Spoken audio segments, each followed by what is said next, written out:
All right, we are live. 7/28/2024. It should be interesting. A lot to talk about. We'll talk about the Olympics and the rituals, the pageantry, the potentially manufactured outrage, depending on how you look at it. Just seems like there are these truth or holidays we can always depend on: Olympics, opening ceremonies, and Super Bowls.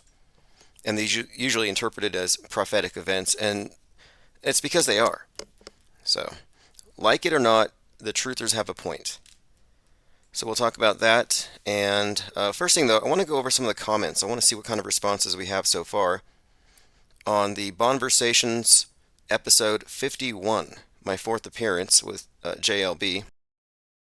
We streamed part 1, and it looks like it got about 530 some hits, so I want to go through some of these comments, among other things. And I'm also interested in what you all in the chat have to say about it, and some of you caught the second half. Do you think, says great show, JLB IPS. Nicotrama says, grateful to Upside Down Guy for buying me a membership so I can view this. Oh yeah, this is, I think this is part 1, yes. I made part 2 available behind the paywall. And Upside Down Guy did indeed buy some memberships. Infinite Plane Radio. Sam. Hey, what's up? Is this John the Plumber? What's up, brother? John the Plumber. Yep. Okay, awesome. Thank you for calling. What is your take on the Olympics? Are you watching it? No, but I did catch your show with John LeBon, and that was really good, man. I loved it. Did you catch part 2? The one, I don't know, like the meme screen is a big green screen, and it just says, it's the one that you did just a couple days ago. Okay, I don't know if it was part 1 or 2. That was part 1. It was great. I loved it. Man, John LeBon was like totally loving that you were calling it out, or us as a group. We've been predicting this thing for like a year. We've been saying a headshot, and then it happened, and it's just like, you know, like it freaks out other people, like other people that have shows and channels and all this. Like, I don't know. I'm it's not like it's my show, it's your show, but I feel proud to be a part of the group that we've been talking about this stuff for a while, and then it happens. It's like, and we all kind of like predicted it accurately. Like, yeah. I think you said like the right side, right? Like you predicted the side and everything. Oh yeah, we went based off of where the numbers are on the hat and other indicators, but this was a think tank conclusion. You know, here we are as a collective, noticing these narratives, recognizing how they manipulate the worldview of the average person through controlling media. I called up my relatives and I told them, I said, look, I'm brokenhearted. Like when I tell people I love Donald Trump, it's like the 13-year-old in me that loved Hulk Hogan. I knew it wasn't real, but I still like the character anyway. Like, to me, like, Donald Trump is just like this fictional character that says, hey, we're the best in the world. Who doesn't want to have like a dad-type character that says, we're the best, screw the world, and whatever? Like, that's like the whole message. It totally plays into everything that I want to hear from a politician. But when that happened, and then I saw the images, I was like, Oh, that was another thing you called out too. You said that like it kind of like replicates that image from Iwo Jima, like where they're holding the flag. Yeah, I thought the same thing instantly. Like when I saw that, that's how I knew it was fake. I said it's too perfect. you This had looks that like now I'm instant starting to think like association. maybe that whole incident was just CGI. We don't even know that any of those people were there. We don't know that Donald Trump was there. Like CGI could be that good now. Oh, you know how like everyone's saying like Joe Biden looked weird and fake the other day. I started Yeah, calling him that last image. That's CGI Joe, like GI Joe. There's GI Joe and there's CGI Joe. That image was CGI Joe. So if there's a CGI Joe, that means that that whole incident that we saw could have been some kind of deep fake. And then I called up my mom. I had a little buzz going. I was probably drinking a couple of beers. I said, Mom, how do we know that freaking the whole Kennedy incident? What if we had deep fake technology in hey, we 1962? did, we did. None of those people could have never even been there. That whole incident could have been just produced in Okay, a fucking computer. there it doesn't have to be a computer. There was quote Photoshop before Photoshop, trick photography. Same with video. And a commenter here, Tom Wax Bottles Jones says Hulk Hogan used to put his hand up to his ear as if to hear better.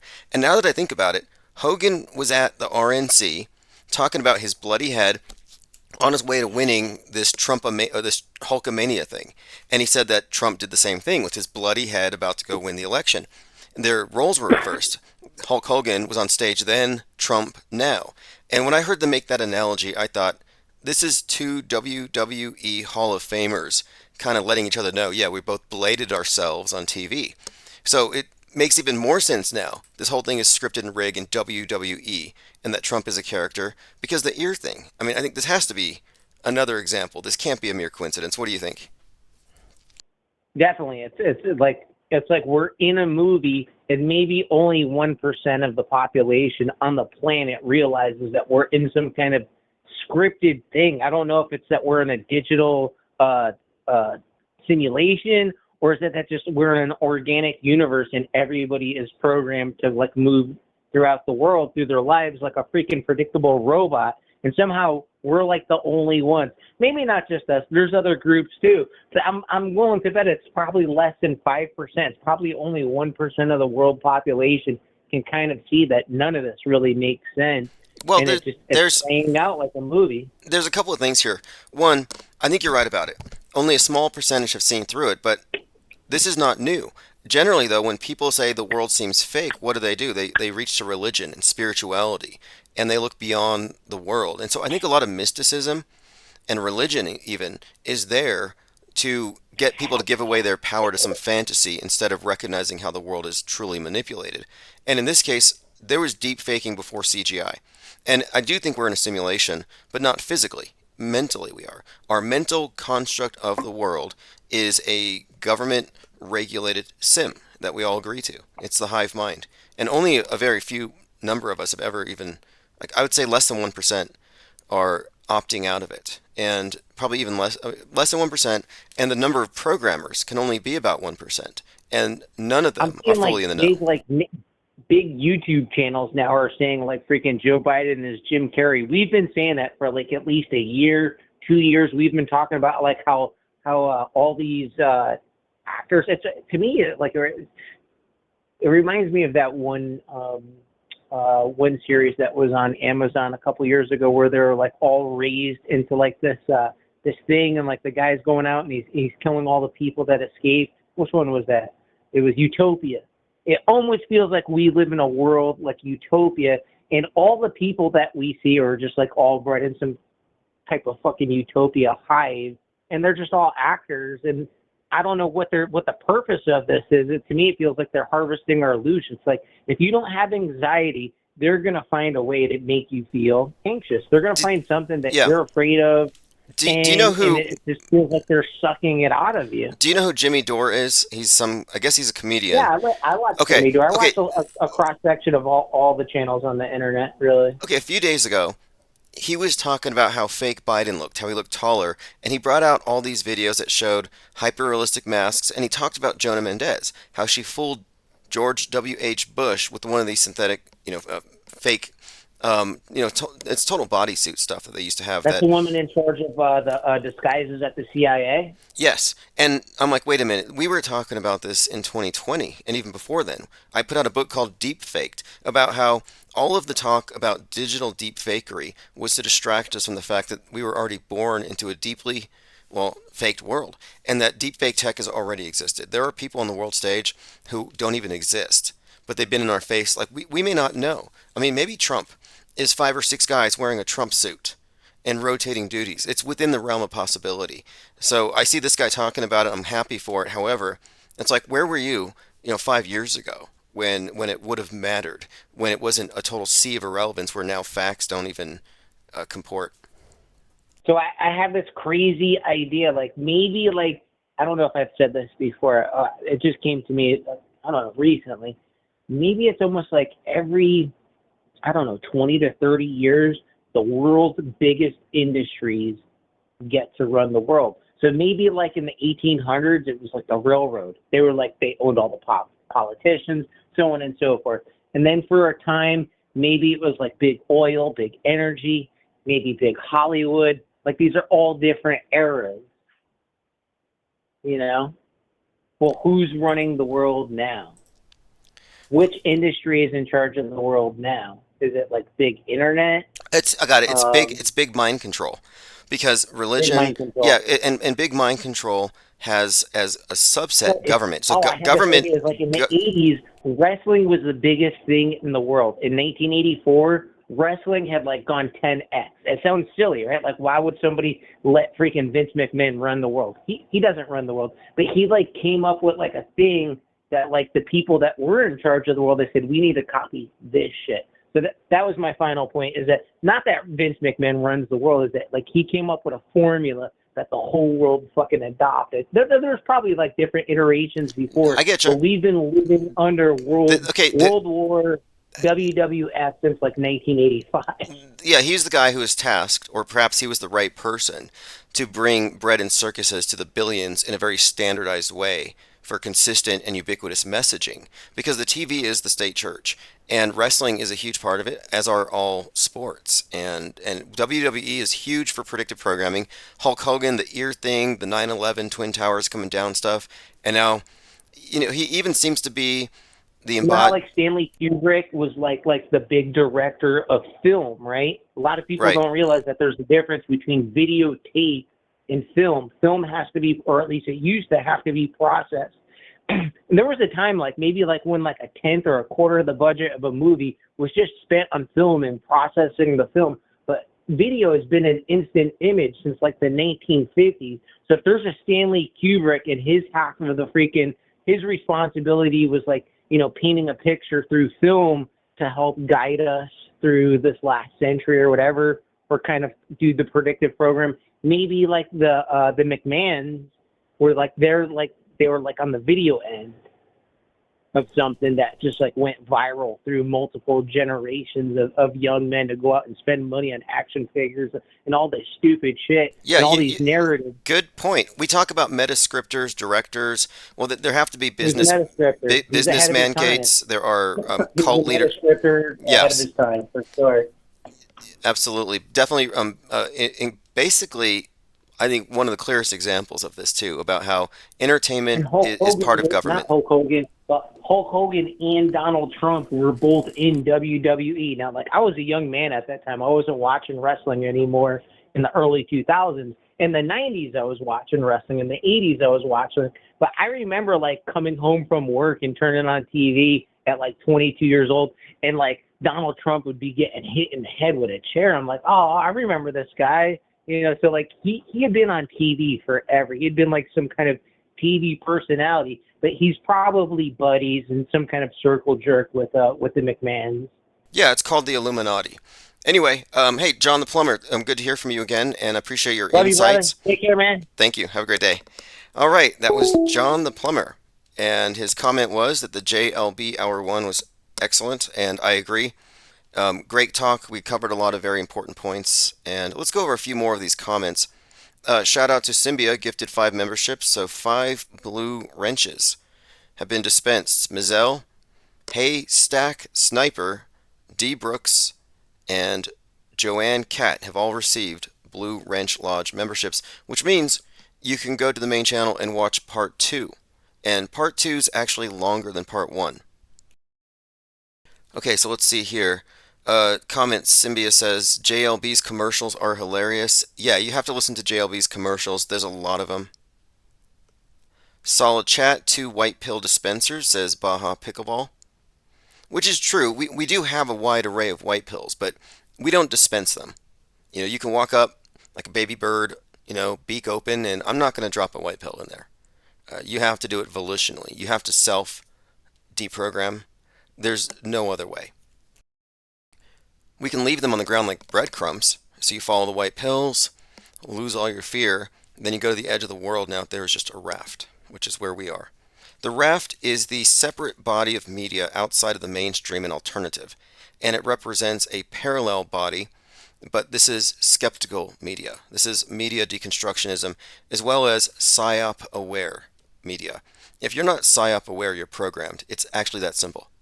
If you don't account for special effects on the news, then you don't know how the news actually works. A Newful says that ad of radiating the baby is so funny, truthers would be in shock. Yeah, you'll have to ask JLB what his thing is with ultrasound. It's potentially a major controversy and betrayal of mankind, or it might be nothing. Symbia says, great conversation as always, Tim and JLB. Mind AIDS inoculation at its finest. Yeah, we do cure mind AIDS.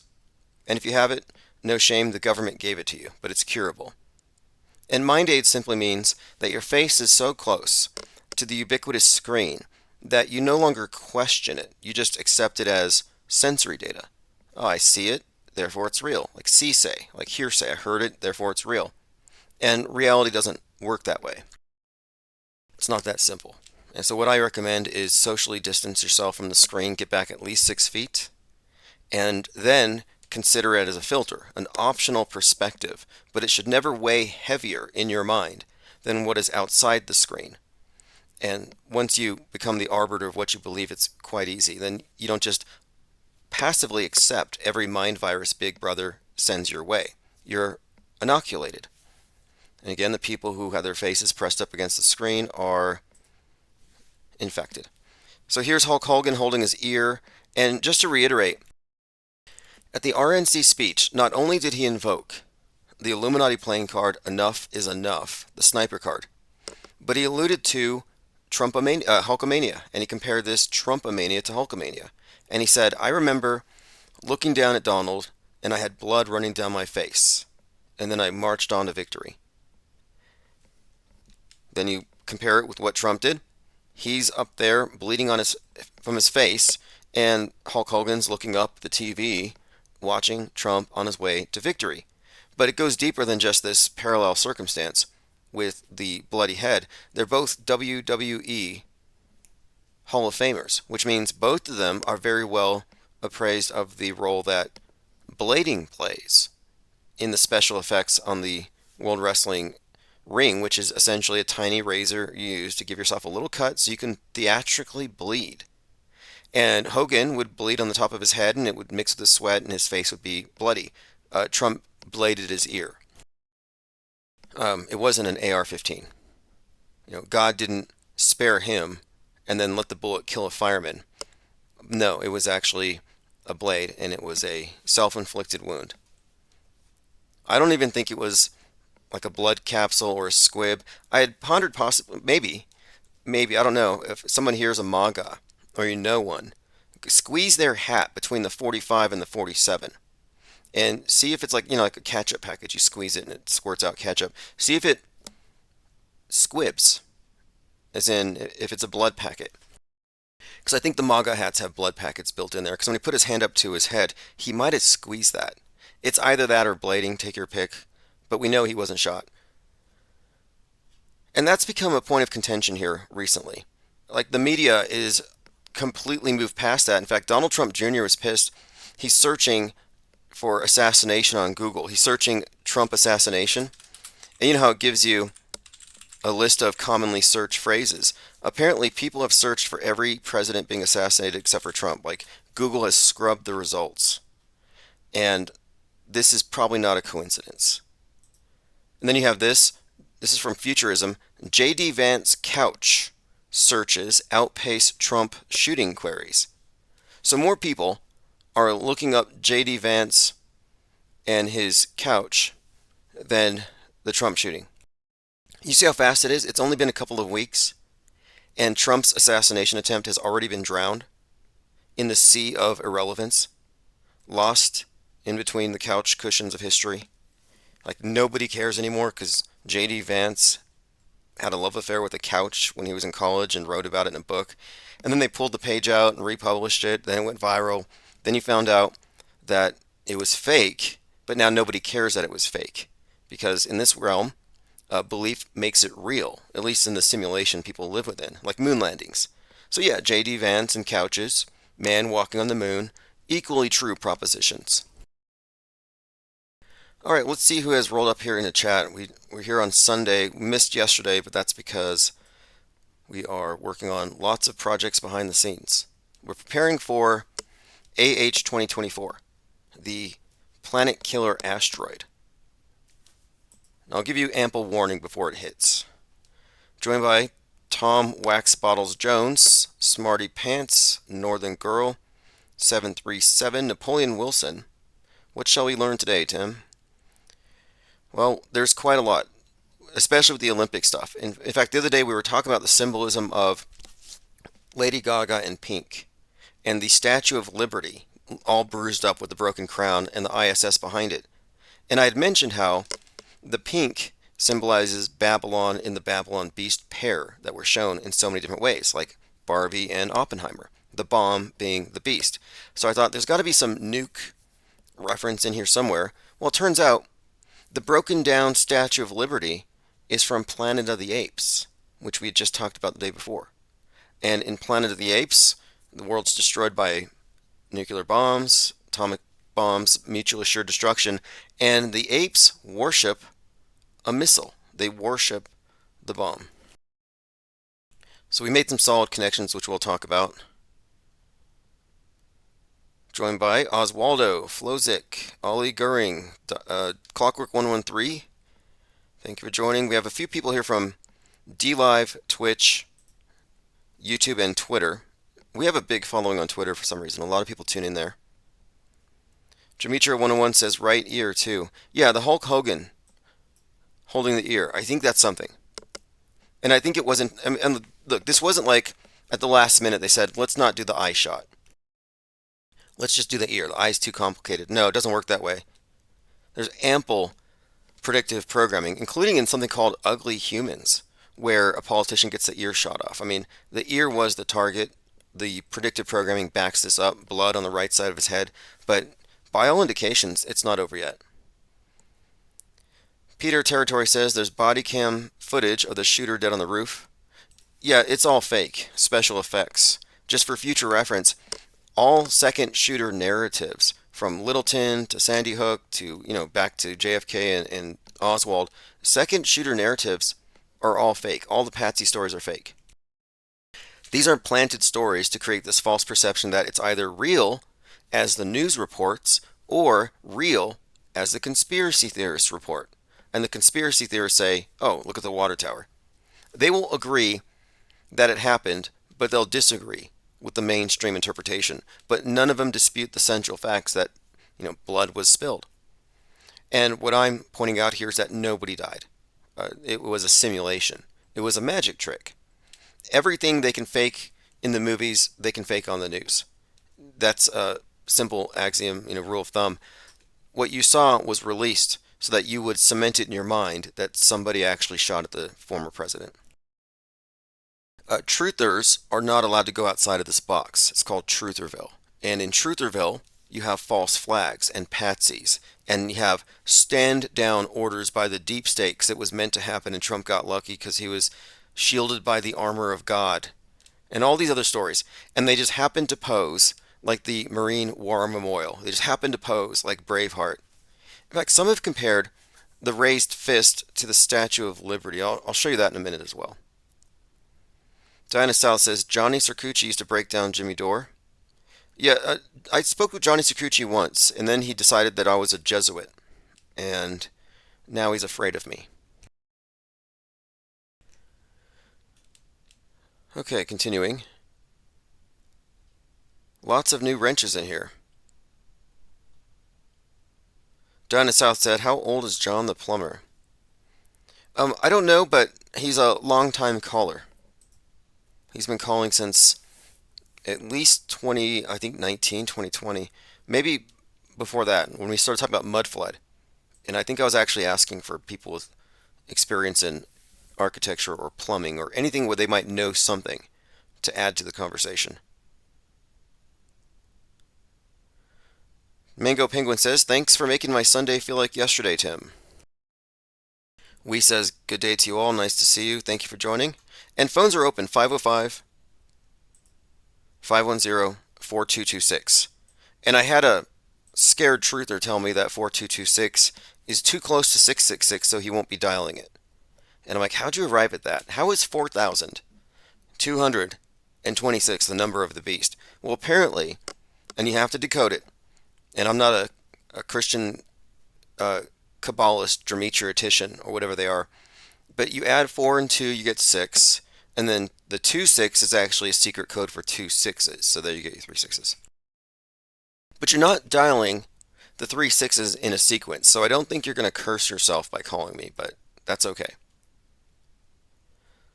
Smarty Pants says, "Who is in the WWE new? Oh yeah, the New World Order group. That's right. They were doing New World Order propaganda a long time ago. We'll have to look into that." Buzzy says, "Lots of chemtrails today. I wish they would stop. I'm tired of this unusually high humidity." Now, is that a chemical reaction in the sky? I heard from Crow 77777 that if you're afflicted with chemtrails, you can boil vinegar, and it'll get rid of your chemtrail lung, and it'll clear the sky, so the skies above your house will turn blue. No way it's faulty causality. No way he could be fooling himself. I'm 100% sure it happens that way. You boil vinegar, and the sky turns blue, because that makes a lot of sense. Unfortunately, you cannot debate or challenge people who make these absurd claims, because they're always paywalled.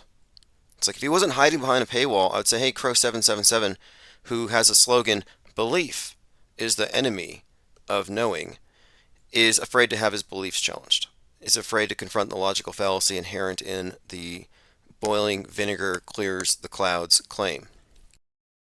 By the way, 777 was obviously stolen from Aleister Crowley, and Aleister Crowley is the one who said belief is the enemy of knowledge. Another stolen quote. Why are truthers always stealing? Without attribution. Buzzy says, "Nah, chemtrails affect your brain, not your lung. See the rise in Alzheimer's and dementia patients." Oh, chemtrails are causing that. I thought it was longer lifespans.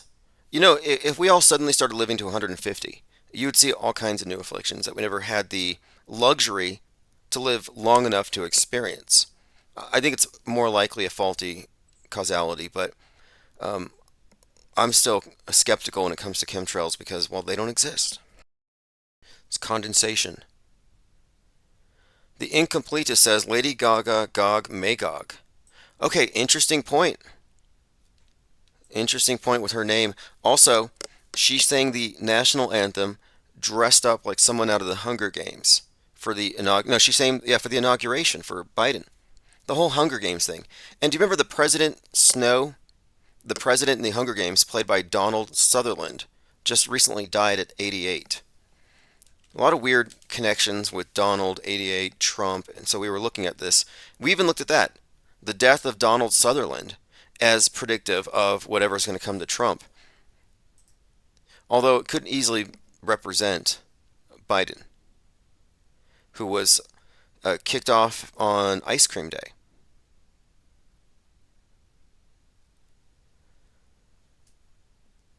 King Ravana says, "Copperfield Statue of Liberty disappearing perspectives."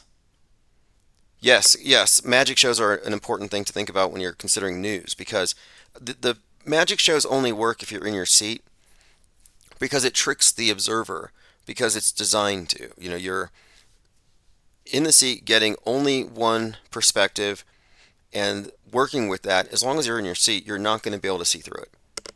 Now, you know it's a trick, though. And here's where people get media wrong. You go to a magic show, you see him pull a rabbit out of a hat, a quarter out of a kid's ear, he chops a lady in half. You don't know how he did these tricks because it's tricky. But you know that these are tricks. You don't think, well, I can't figure out how he did the rabbit thing, so I'm just going to default to he did magic. Every trick I can't figure out is therefore magic. No, nobody thinks like that. Maybe if you're a kid. But when it comes to TV and TV special effects, people think, well, it looks so real, it must be real. Yeah, Trump's ear pierced by an AR-15 looked real from here, from my seat, on my recliner, looking at the screen. Man walking on the moon, on the screen from right here in my seat, looks real. Therefore, it must be real. No, these are all tricks. You have to get on the stage, look backstage, see the wires, see the harnesses, in order to figure out how this all works. The fake blood, the acting coaches. Imagine the exasperated crisis acting coaches. They have the worst talent. Scraped from the bottom of wherever. They're not coming from Hollywood. Like they couldn't make it in Hollywood to become crisis actors or something. Symbia says, put on the mask of God, fight the chemtrail lung. Yeah, like, exactly. Fight chemtrail lung. You'd think more truthers would be dying from it. This is how I used to be very naive about this stuff. For real, I was listening to Richie from Boston in my early days of going online and researching this stuff, and I heard him. I'm like, this guy's voice is pretty gruff. Like this guy's been just talking and talking so much that now he's got this like heavy truther vocal fry, and I literally thought it was from chemtrails because I'd always see him driving around with these anecdotes about how he's driving across the country in his Jeep, looking at chemtrails. He'd always have these stories about how I'm at this truck stop in the bathroom and I'm telling this guy about chemtrails. And I'm like, this guy is just out there doing the work. And I thought his voice was devastated by inhaling chemtrails for so long. Later, I realized that he was a habitual vapor. And, probably vaping with the windows up. I mean, what's more likely? That Richie from Boston has vocal fry from chemtrails or from vaping?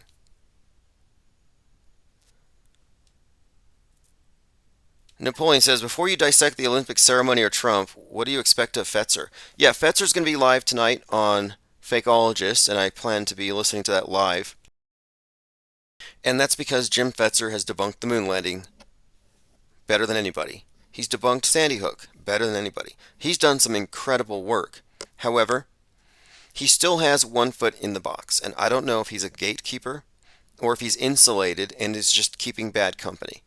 Because he thinks the space station is real, or at least he never questioned it.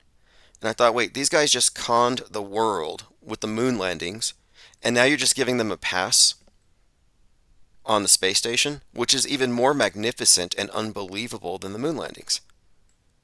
So I think that's kind of questionable, and I want that addressed. Hopefully we can get an answer. Like maybe he never really looked into it. And if he took the same approach to critically examining the space station that he did the moon, he could write a whole other book on it. And my question is he allowed to? Is he allowed to talk about it, or is he a gatekeeper? And I'm very interested to find out.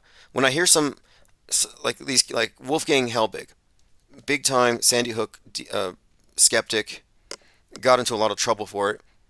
Then someone asks him about Parkland, and he's like, oh, that was real. It's like you can't just, unless you have the wrong operating system, you can't just assume the next one is real or fake once you've figured out what the media actually is. Similarly, Fetzer realized that the Trump shooting was fake, but his conclusion isn't that, oh, media is fake and this is mass mind control. No, he thinks Trump faked it. That Trump found out the deep state was going to try to assassinate him, so he faked his own assassination attempt. Which makes zero sense and doesn't address the voluminous predictive programming going back decades. Like we are reverse engineering the narrative, the historic personage we call Trump, the character, at a different level than truthers are. And a lot of people are in that area. That is their blind spot, and there's no helping them. You can give them some white pills, but if they don't want that, they won't take it. If they want to believe the skies are poison, 5G towers are scary, and nukes are real, then you can't help them. It's voluntary. It's the entertainment is genius in this whole system because the programming, the mind control, has been made so entertaining that people voluntarily entrain themselves with it. And the entertainment entrains you to the news cycles. Like 1984, it's this horror story. It's like, well, they're going to put cameras everywhere. Well, now people put cameras everywhere on their own. Privacy is not a thing. Privacy is worthless. They use some kind of Edward Bernays mass mind control, some perception management, and they adjusted everybody. The hive mind now no longer values privacy. If you look at the trajectory of things from 9/11 on, you do see the erosion of it accelerating. After 9/11, everybody started carrying a cell phone. Before that, I used to hear people say, I don't want to be tracked. But after that, of course, you want to know where everybody is in case there's a big deal. And then you're like, yeah, okay, the TSA can palpate my thighs because I might have a bomb in my pants. So we gave that up. They can see what's in your clothes. They can use the body scanners. So now they can see beneath your clothes because your privacy at that level is a threat to society. So we ceded a little bit of privacy. So now we're all naked to one another because we might be bomb carriers. But we agree to this. Then 19 years later, it's like, well, that's not enough. It's not just bombs. You might actually be carrying a dangerous, deadly pathogen, a virus of some kind, so we need to know your vax status. So they bring up this idea that we might need to monitor people based on what's in their blood. So that can no longer be a secret. It should be public knowledge. What's your status? And people flaunt their status with their masks, their adherence, their complicity, or their resistance to it.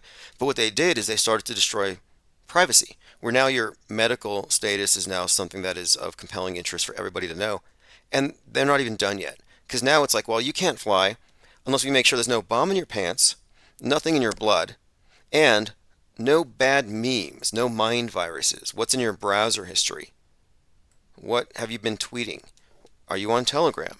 Because these things also need to be known to everyone. So they're going deeper and deeper, and they're at the level now where the mind virus has been accepted as a thing by the public. And once they accept it, they can have a mind virus pandemic and shut down the internet. That's Disease X. It's going to be a mind virus. Just like the movie Hot Skull, where they lock down society and everyone can't come out until they put on earplugs so they can't catch any mind viruses because they all have, again, mind aids. All right, we're joined here by Cubstar from Twitch. David Hazel says, hailing around headstones for your vax friends is a heavy burden. Right, hauling around. Anyone else have any comment about things that never happened? Trump talked about Elvis at his rally yesterday. Interesting. Trump did say the only celebrity he never met was Elvis. And I pointed out that when he walked on the stage of the RNC, it was a mirror image of the Elvis comeback special with a big Elvis behind him. And you see his reflection on the floor. Same with Trump. They made these Elvis connections on purpose. Diana South says, wear a ribbon to support those with chemtrail lung. I would do it. We should come up with a chemtrail ribbon. If anyone has an idea, I would produce those. I would wear it. Busy56 says, you got to check out Veep. Selena the Veep becomes president at the end of the incumbent's term when he resigns and loses the election. Wonder what will happen with Kamala. I kind of think based on DMZ, Civil War, and even Wheel of Time going back on Netflix, but more recently, Betty Pearson and Fallout, there are a few examples where it's pretty clear to me that she was up next. And I had said as much when I saw the spot of blood on the foosball Trump character in Fallout. It's one of the things I talked about JLB on that conversation. And if you want to hear part 2, you can become a member here, or join at Patreon, Infinite Plane Society, or go to johnlebon.com and become a member, and you get a ton of content. A lot of these conversations, that was number 51. You're talking more than 100 hours of very polished content. Also, JLB deserves credit for the work he puts into his podcast, because he's not doing these live, but these are pre-recorded, and he does put in his commercials and everything else. So it's a great product. If you haven't been to JLB.com, it is cutting edge. And what we talked about was I don't know if it's a disagreement, but we're both looking at the same information. but our conclusions are not the same. Not entirely. There may be some overlap, but what we bring forth is entirely new. Synchromysticism has been around for a long time.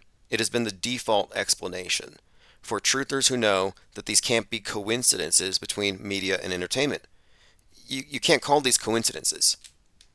But there is no explanation, so people jump into something else. And I started to say that this something else is no longer a valid explanation. Let's just assume that this is some kind of man caused, that human agency is at work here, and work off that premise. Because if you jump to the divine fallacy, you potentially hit a blind spot and you might miss something. And our take on it is that predictive programming, concurrent, and reinforcement programming are all part of a continuum, and it's the standard operating procedure of synchronizing entertainment and news.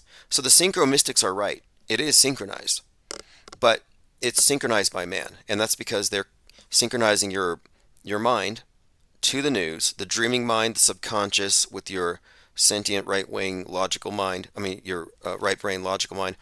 And I think this is what the 2001 represents in Space Odyssey, this Kubrick symbol of the monolith. It's the movie screen. So what they have done is they have merged the movie screen and the fantasy world with the quote real world. And this is how we were able to ascertain that Robert De Niro's appearance at the Trump trial had a greater level of significance. And from that, we were able to draw out a very blatant piece of predictive programming that I think cements it that we are right in our analysis, because we were able to predict it would be there because we understand the structure and it was there. We're like, look, Robert De Niro, Trump derangement syndrome outside of the trial, in his movie from 2010, he's basically playing Trump getting shot at for ripping on illegal immigrants at that exact moment. And that's what Trump was talking about when he was shot at, illegal immigrants. And it turns out the shooter was on Gab, ranting about how much he hated Trump's immigration policy. So you have three solid hits there, and it goes deeper, but De Niro's character had a lot of significance also because, like every other Trump trial, you have these Joker connections, Batman connections. Well, he was in the Joker movie. He gets assassinated on TV. And even weirder, that movie's based on Taxi Driver, in which he's the assassin.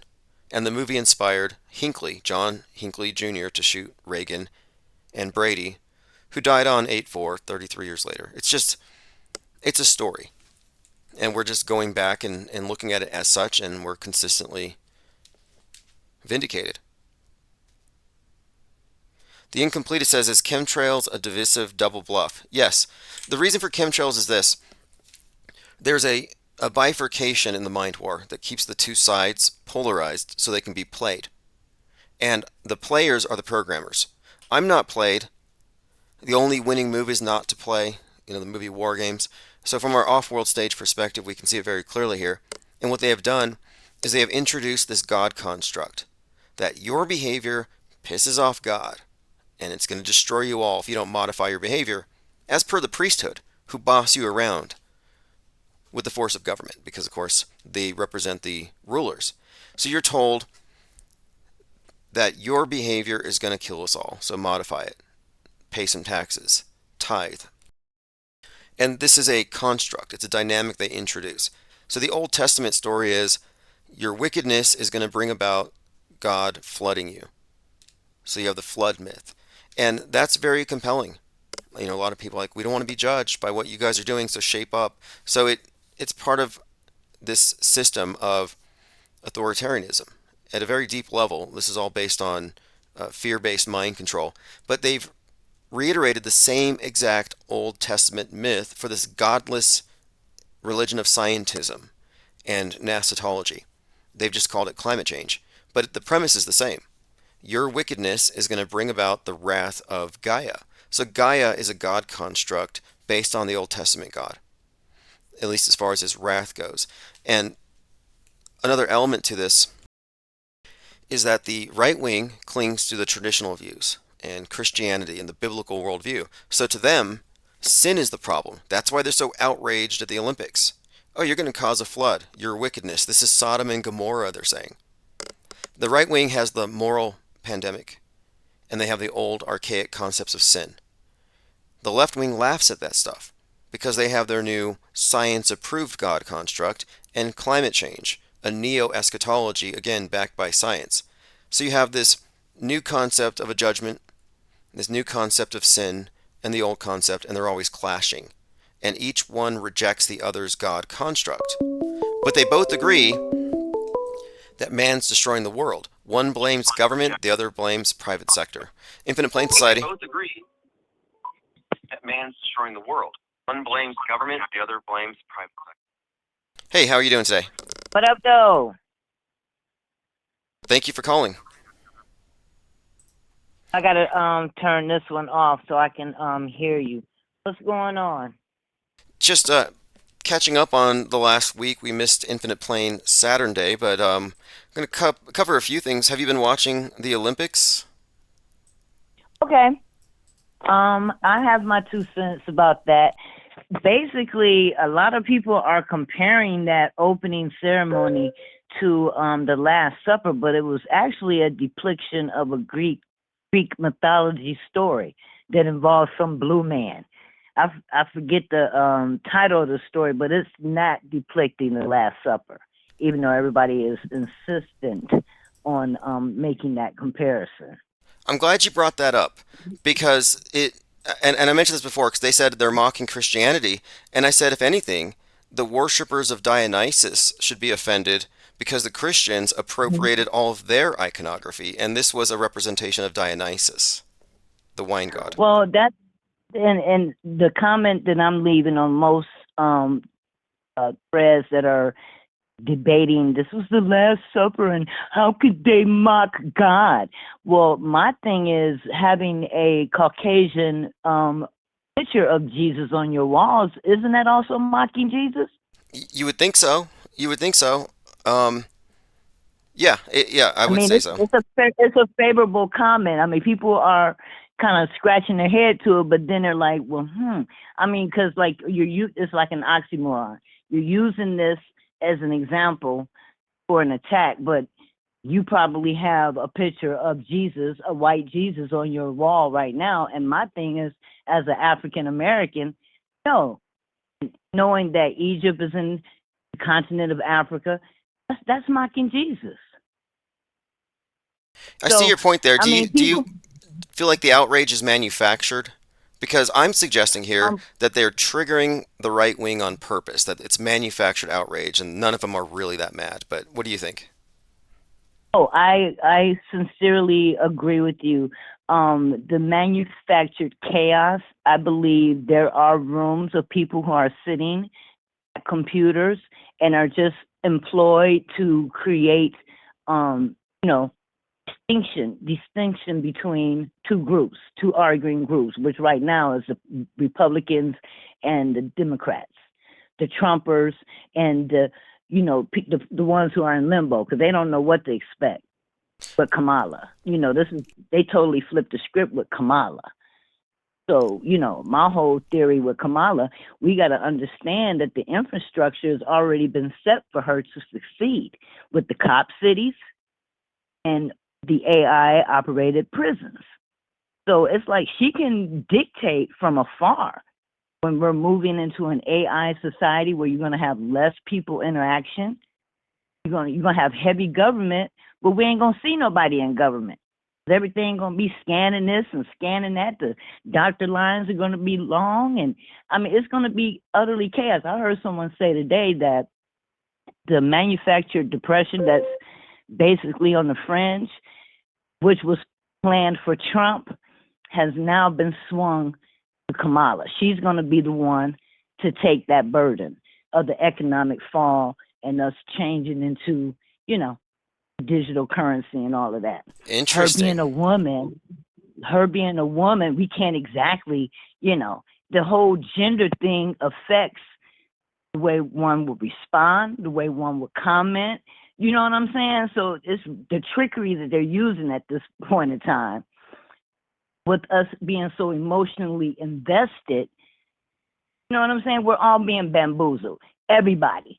I think you're right on target, and you're right about this. This is interesting, too, to consider that the handing over the power to AI or giving people the impression that there's a higher authority than man that we can trust, that is a big part of, I think, what we're seeing right now. They want people to think human governments are incompetent.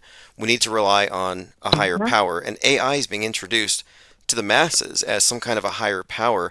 And it's just a ruse. It's just an oracle. It's a way for the man to hide behind the curtain and pretend like they have a higher, better source of info. And I think it's an obvious ruse, but yeah, they've been selling us on this for some time. Oh yeah, oh yeah, and I'm just want to let you know I'm a huge fan, and keep what you're doing.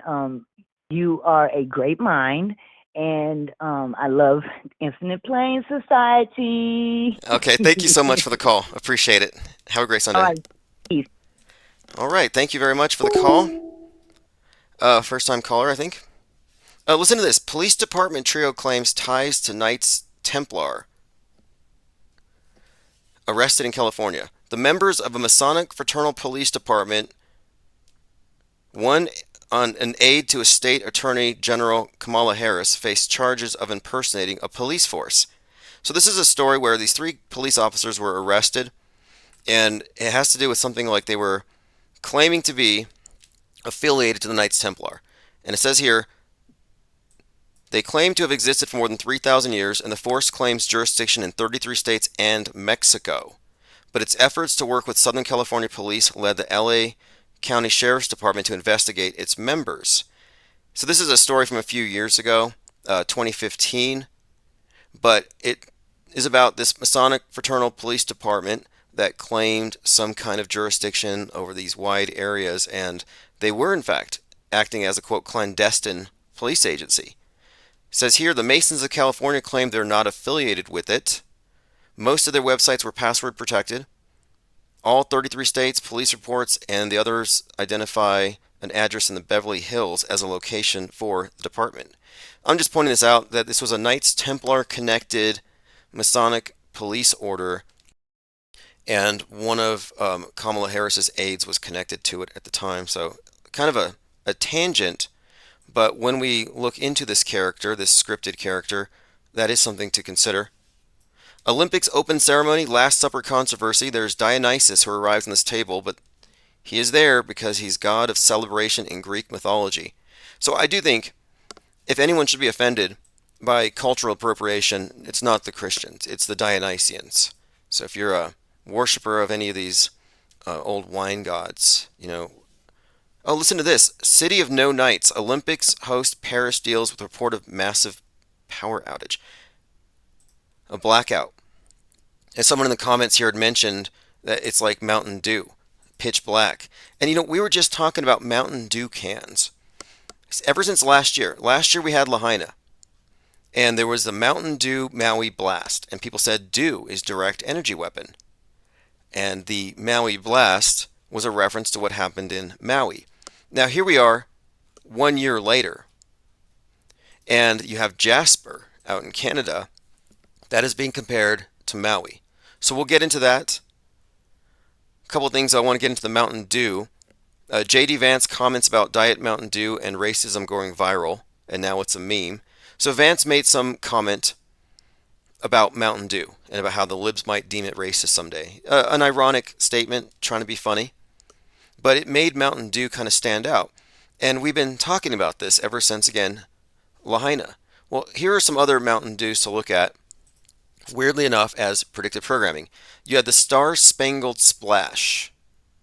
So the Star Spangled Banner, a Scott Key reference, Francis Scott Key national anthem. The Francis Scott Key Bridge was hit by the cargo ship called the Dolly, and it splashed, and the bridge falls into the water. This also connects to the Golden Gate Bridge, which has a Francis Scott Key monument, which was recently overtaken and replaced by a 1619 Project BLM monument. And the reason why this is significant is that these all connect to Leave the World Behind. So the movie Leave the World Behind contains a lot of messaging. It's a higher ground Obama production. So we were looking at this as what kind of messaging does it contain? And it references the 1619 Project. Again, these are all things we've been looking at. There's a couple of other things here I want to also point out. There was another Mountain Dew can called Fusion. Freezing Fusion. So what does fusion have to do with this? Well, I see it as referring to Oppenheimer. Fusion is the H-bomb. The bigger, more powerful aftermath of Oppenheimer's actions, the one that he wasn't in control of. So that the thermonuclear weapon. So there's another reference, and we were saying, is there a thermonuclear weapon in this metascript, in this story with the Paris Olympics? Well, here you have the Statue of Liberty.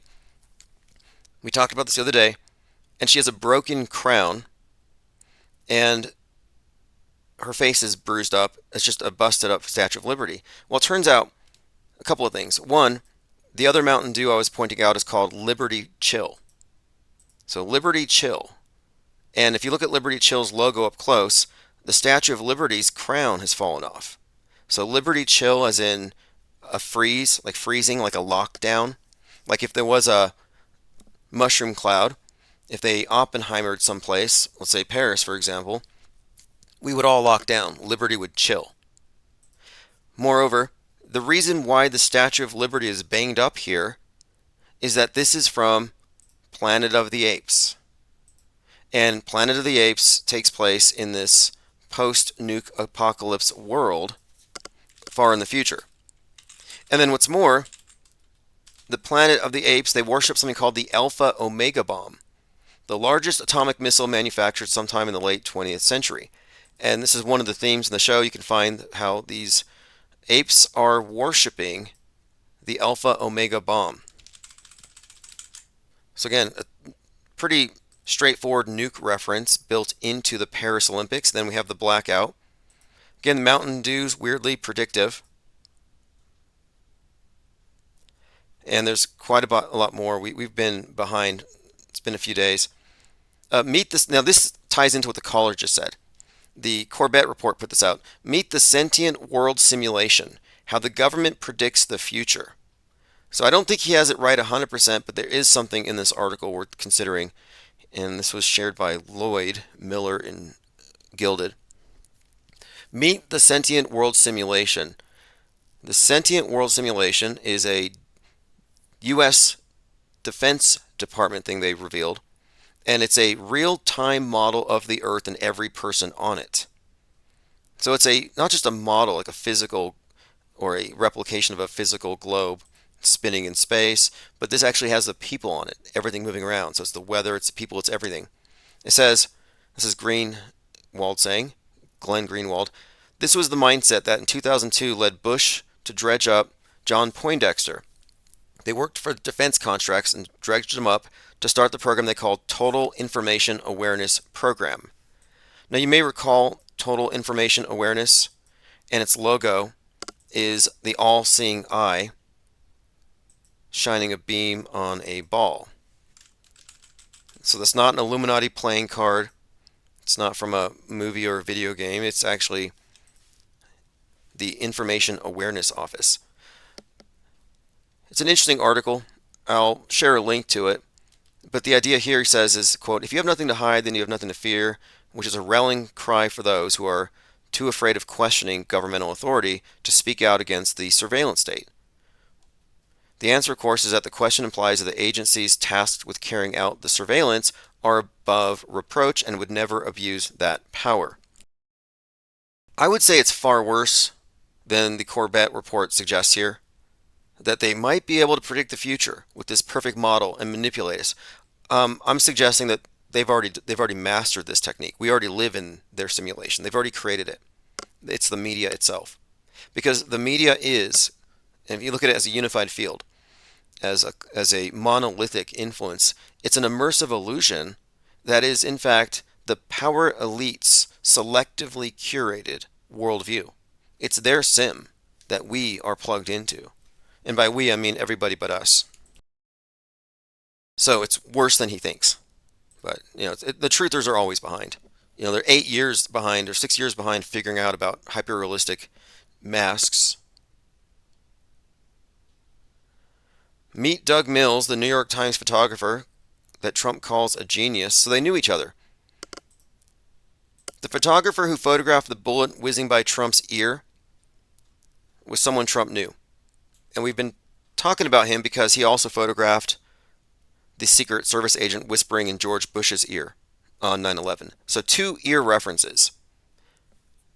And the significance here, of course, is, or one of the significances of it is that the camera was set at 1/8,000th of a second shutter speed. So why would you be taking a photo with this shutter speed unless you wanted to capture an exploding watermelon for propaganda purposes? So many people are suggesting that this is evidence that the New York Times is complicit in the attempted assassination. But it's far worse than that, or better, depending on how you look at it. Yeah, they're complicit, but they're part of the production of the hoax. And this is similar to the other photographer we talk about, Richard Drew, who photographed. Thank you for feeding the cracked in Ted Striker 2112. The IPS appreciates the support. Yeah, thank you for feeding the crack, Gwen, Ted Striker 2112. The IPS appreciates and really thrives because of all the support we've been getting. It's been accelerating this summer, and we're just going to make it better. By better, I mean worse for the world stagers and their infrastructure. They're going to have to ramp up the damage control. And I don't think they can bottleneck or contain or misrepresent or in any way co-opt auto-hoaxing the MSM. They can't take skepticism and ruin it like they do everything else. It's unco-optable. In fact, it's like a banned thing. I'm surprised they haven't labeled skepticism as a form of hate. Cubstar says, aren't the police a Masonic fraternity anyway? Yeah, probably. You could probably look at them as the exoteric, not insiders, but that would be the recruiting ground for the insiders who get pulled up to the higher levels, higher security clearances, where you do psyops, psywar, where you find out where government and media merge for the purposes of mass crowd control, which is an ancient technology. Religion has been supplanted by media, but it's the same thing. It's not an improvement. Thank you for feeding the cracked in Symbia. The IPS appreciates the support. Yep. Thank you again, Symbia, who has also handed out 5 blue wrenches. I've used the power responsibly, and I will be uploading more and more content for the Blue Wrench Lodge members. Joined by P-Trippa103, Adaptivia. Dinah South says, chill, sounds like nuclear winter. Winter is coming. Oh yes, winter is coming. Game of Thrones. Westeros is burning because the red dragons are torching it. And then the winter arrives that they've been talking about. This long, 10,000-year winter. And I suggested that this symbolizes something because you have the ashes from Westeros burning, which symbolizes the West. America getting nuked. That's what we're waiting for. So Westeros is burning. The ashes are mixing with the snow that finally arrives. And I said, this is nuclear winter, and the red dragons probably represent China. And maybe even EMPs. But they've been putting it out there for some time. At the same time, Westworld was burning. West is a very important key term or phrase. You'll see, it's like a meme. And they have certain ways of overlapping things. Like the Titanic is a symbol of the West. The sinking Titanic. The sinking Twin Towers. The One World Trade Tower as the Tower of Babel. There's so much communication going on, and most of it is subconscious. They don't need your approval to program you. They just need you to not pay attention. Like being programmed is the default. Deprogrammed Truther says, I am here.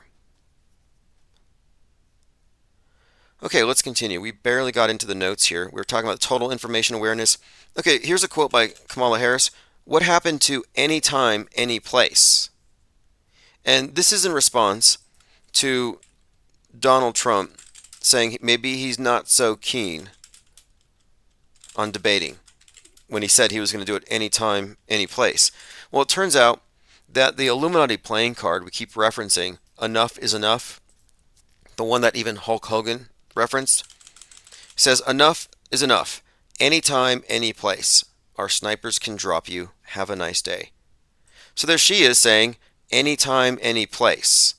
Hogan just said enough is enough. These are memes that do in fact connect to this game that is being played. Okay, moving on here. So the Statue of Liberty is Buried in the Mud, and this is a reference to the Planet of the Apes by a French novelist. Then you had a reference to the Trip to the Moon, where it has a bullet hole in the moon's right eye. That's also a French film, so it's referenced here. The mutants believe they owed their existence to weapons such as this, and they worship the missile as deity, the divine bomb. It's interesting that I've been saying for a few weeks now that people who believe in nuclear bombs worship them, that these bombs are a God construct. And God constructs, gods are used to control superstitious people. And they introduced a war god, a destructive god that can ignite the skies and kill us all if we don't give governments all our power. And how do you worship this god? You genuflect, you bow, you duck and cover. So when you're ducking and covering and facing the TV screen with the mushroom cloud on it, you're actually worshiping and groveling before this god. Please don't kill me. Please kill the other guy. Protect me. You're praying to this obelisk. It's an emblem of state power. And my contention here, of course, the white pill, is that it doesn't actually exist. It's not a viable technology. But that doesn't matter because the people believe in it and they worship it. And here you have the Planet of the Apes worshiping the missile. So it wasn't an original concept. I wasn't the first person to conceptualize the idea that we're all just worshiping this thing.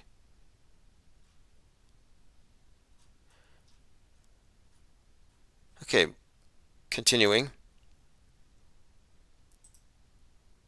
Ryan Garcia says, taxes never stop. The 1,000 I make, I pay tax on. The same 1,000 will be taxed again. Every dollar is taxed. Just continues. Crazy system. This is Ryan Garcia, Mr. Me Too at Bohemian Grove. And Messy Charlatan said to him, somebody's got to pay the crisis actors black budget fees. Do you think that the Wayno Sextons and Robbie Parkers work for free? So you have a crisis actor who's complaining that he's being taxed.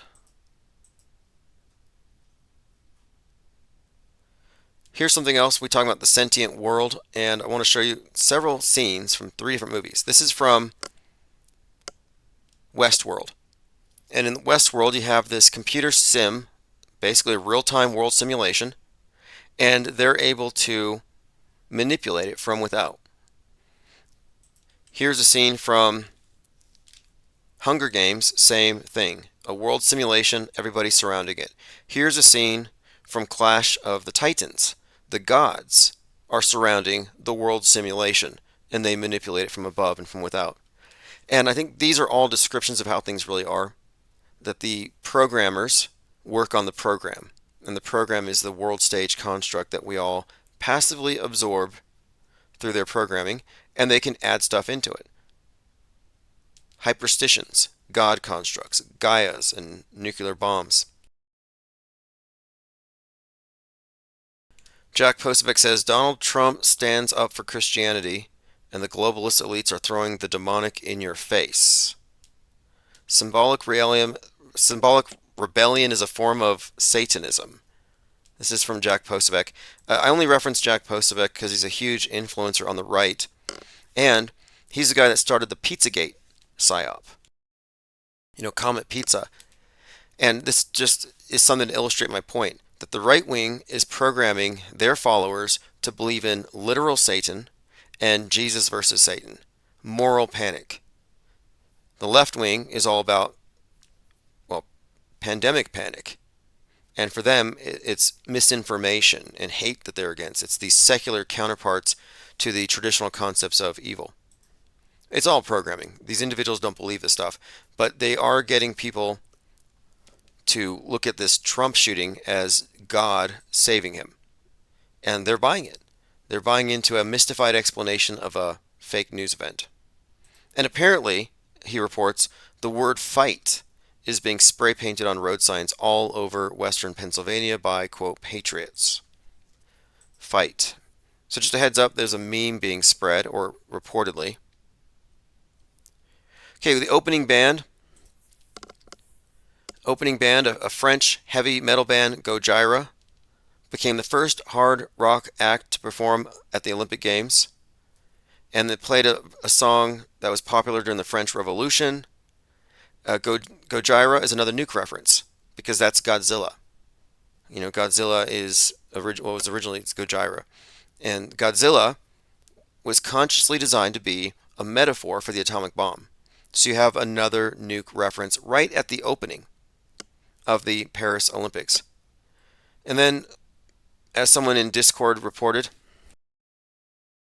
they call San Francisco the Paris of the Pacific. And the San Francisco Marathon is coming up this weekend. It's today. And so a number of people have been pointing out, keep your eyes on San Francisco as well, because the Golden Gate Bridge has been figuring prominently in a lot of the predictive programming. And there's traffic chaos, road closures. So road closures means closed movie sets. So we're just keeping an eye on the big picture. Here's Paris, Trip to the Moon. Well, it's a French movie. And this is shown on the Paris Olympics opening. So you have the moon shot and the bullet in the eye. Again, this is consistent with the zeitgeist. We've been seeing a lot of this.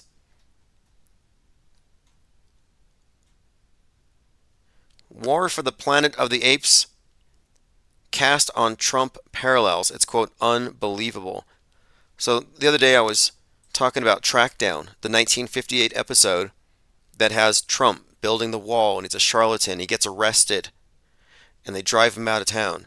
And how CNN were dumbfounded by how this 1958 TV show predicted 2016. Well, the cast of War for Planet of the Apes finds the parallels to the Trump administration unbelievable. And more recently, season finale of The Boys was augmented with a warning label on the front because the character that resembles Trump or is based on Trump, the Homelander, has a Trumpian-like situation. There's an assassination attempt, he's got blood on his face, he's smiling at the screen, just like Trump did, and they had to modify it. USA Today reports the iconic Brooklyn Bridge was hit by a crane. Now, what's the significance of this? Well, ever since the bridge was hit, we're talking about the Francis Scott Key Bridge. And again, national anthem, so it has connotations to America. And Leave the World Behind, which came out last year on 11/22, assassination date, and contained a lot of predictive programming, including a prominent scene where a ship called the White Lion crashes into the beach.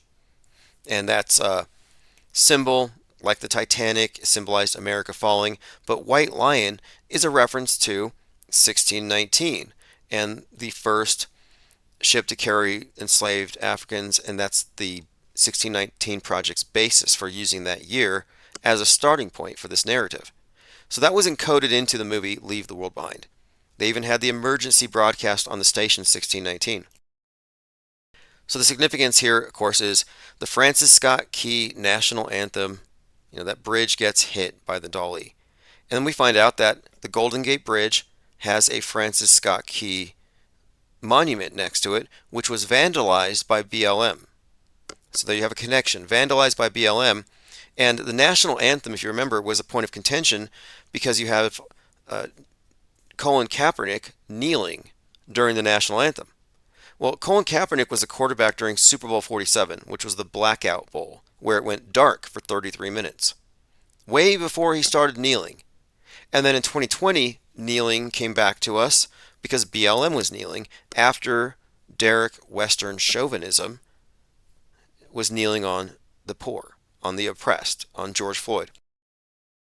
So we have this theme building up here that I'm pointing out, and it seems to be coalescing here because the Leave the World Behind ties in the theme of the ship, the Titanic, and the bridge being hit. So what is going on here? And a couple of things.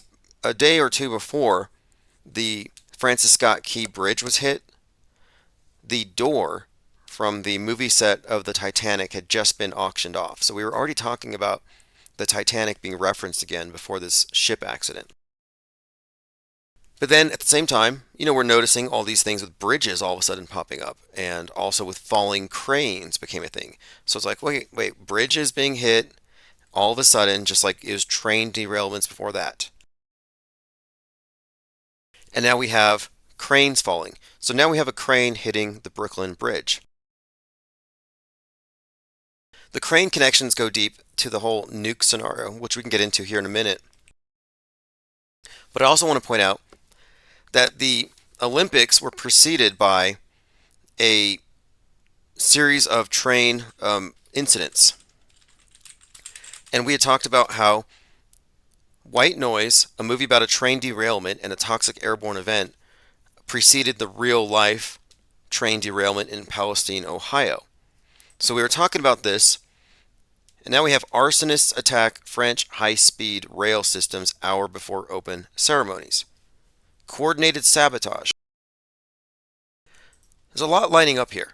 And I don't want to get too far into the weeds here, but this Brooklyn Bridge thing being hit may have some significance because this was the bridge that you see destroyed in Leave the World Behind.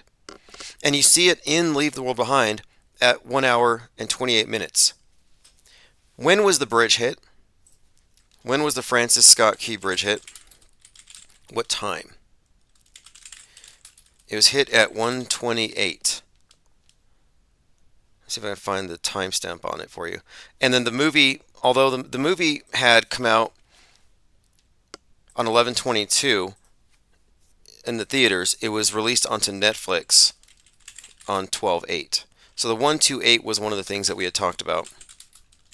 That, okay, 12/8 release date on Netflix. Leave the World Behind will begin streaming on Friday, 12/8. So again, 12/8, and now let's look at Francis Scott Key Bridge.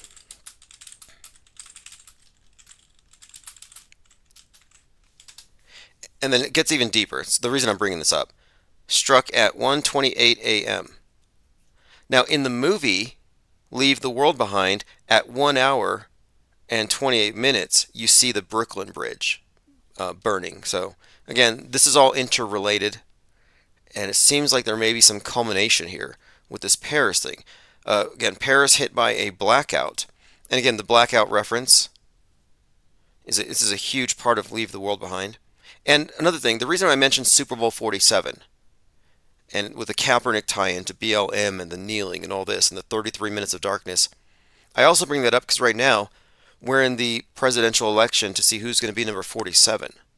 So I see the Super Bowl 47 and the 33 minutes of darkness to be foreshadowing for what we're about to experience now.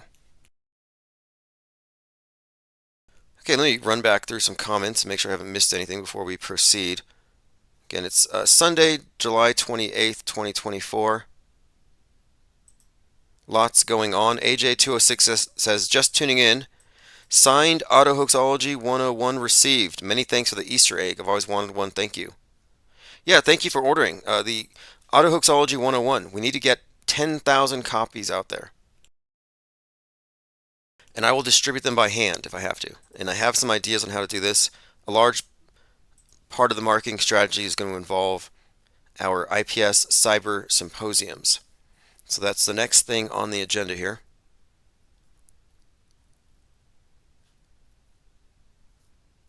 Tom Wax Bottles Jones says, the West is the best, get here, we'll do the rest. The Doors.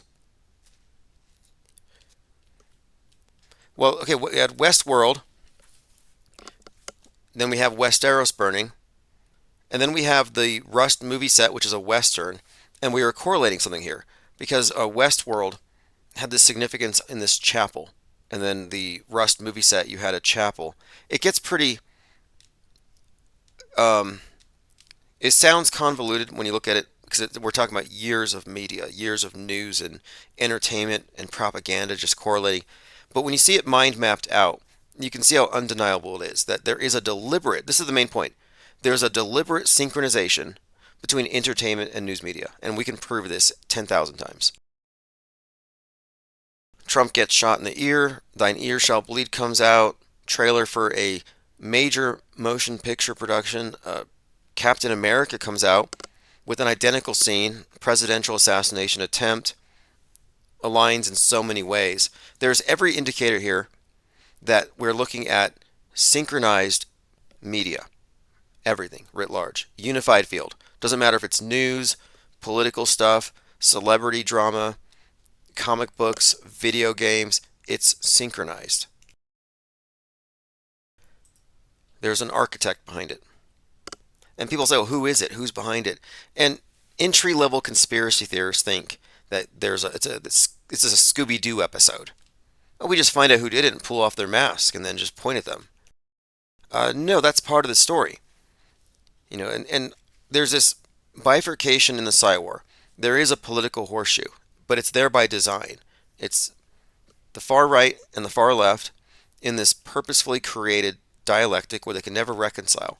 And each side scapegoats the other side. So the right scapegoats the left for the world being destroyed because geoengineering, secret government programs. And the left blames the right because of capitalism, consumerism, republicanism, killing the earth. So you have this perfect split where each blames the other for the big problems that don't actually exist. And who does the far right blame for controlling the world?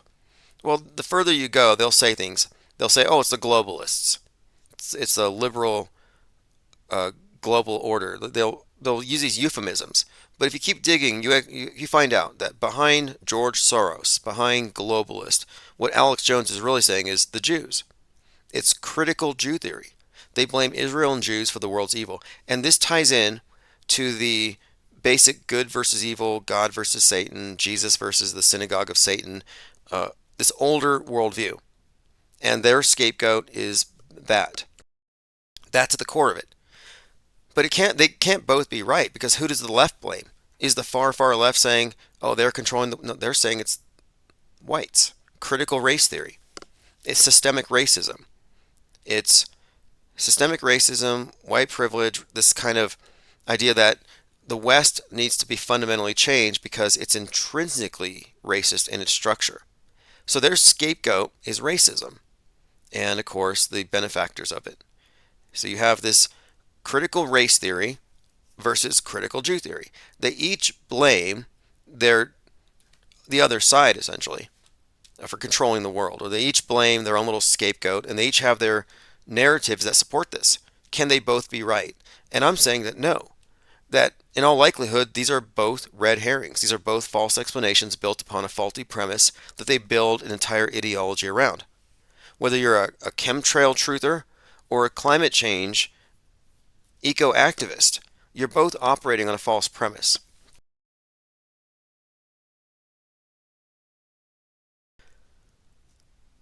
Echo Charlie says, the Secret Service is the secret societies in this recent tableau we saw 713. See Michael Hoffman's latest Substack. Brings up whiskey. Oh, okay. Does he bring up the whiskey shot glass? Yeah, Trump has a whiskey shot glass. He's a teetotaler. He doesn't drink. But he has a shot glass made with a bullet, a real bullet in the side of it. You can go to Trump Tower at his whiskey bar, and you can get yourself a Donald Trump. See, I want the JFK edition with 3 bullets, and one of them is magical. Put a little, maybe even a red tinge on it. So look at this, bulletproof Trump. This is not a new thing. They've been putting bullets in Trump shot glasses for some time. This is a new one, bulletproof Trump. Now, I'm looking for the 45. Here it is, Trump 45. And this one does have a funny connection to the Elvis, bringing a Colt 45 to the White House. We've been talking about this for some time, though, that we've been prepared for this. I even think, again, the trip to the moon, which they showed on the intro to the Paris Olympics with a bullet in the eye, I think this image was put out there purposefully. Not for the ear wound, but for what comes next.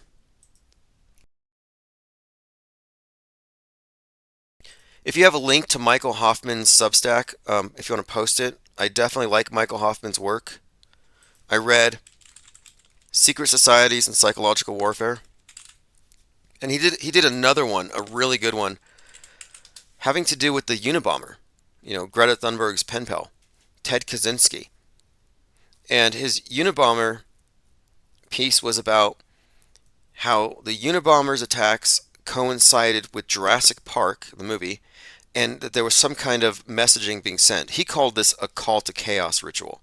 In fact, Michael Hoffman's the one who brought out the phrase revelation of the method, in which he believes that all the events on the world stage are real, and the predictive programming is there because the secret societies want to tell us what they're going to do. And that's one of the oldest explanations. Oh, why do we have predictive programming? Because the secret societies have to tell us. Well, that's a non-explanation. But here's this article, Kamala Trump and the U.S. Secret Service in the alchemical crucible. He predicted this on July 3rd, quote, any day now expect a headline, all caps and boldface, Biden withdraws, urges support for Harris. Prediction fulfilled 18 days later. Well, I actually predicted it, in quotes, I predicted it June 15th, after looking closer at Fallout and seeing the spot of blood on the foosball character and recognizing that Betty Pearson represented Kamala Harris. So his prediction was based on what? I'm kind of curious to know. Because, again, a lot of these individuals who do this kind of research are under the misperception that these are real events. That doesn't change the fact that their work is insightful and worth studying. I don't agree with everybody's conclusions, but I do appreciate research, good research, and connections are connections, facts are facts. So I will read this and review it. I have bookmarked it. We were talking about Mountain Dew and how even Mountain Dew is used as a platform for propagating memes. What is predictive programming but propagating memes? A meme is a unit of cultural information that can be easily transmitted, it can be contagious, it can spread. It's the minimum viable product. It's a catchy jingle, it's an image, but here you have Pitch Black Mountain Dew, Maui Blast, Liberty Chill, Star Spangled Splash. I mean, this is quite a few hits, and I never drink Mountain Dew, I never pay attention to it. I walked into a Walmart, and it was like floor to ceiling, boxes of Maui Blast on 8/8, the day that Lahaina had its seemingly extraordinary fires. But, that to me, that's a movie set, but left wing said, oh, it's climate change. The right wing said, nope, secret government direct energy weapons, DEWs. They did the DEW in Maui. But Maui Pitch Black. So we've been looking at these saying, okay, this is going to predict something. So we're still waiting for the fusion freeze. So we're still waiting for the hydrogen bomb or whatever they're going to do. But Pitch Black. Lord Laney says, in the Sunny in Philadelphia episode, they have a wrestling match overtoned by Hogan's theme song, and a crackhead named Cricket gets a head wound.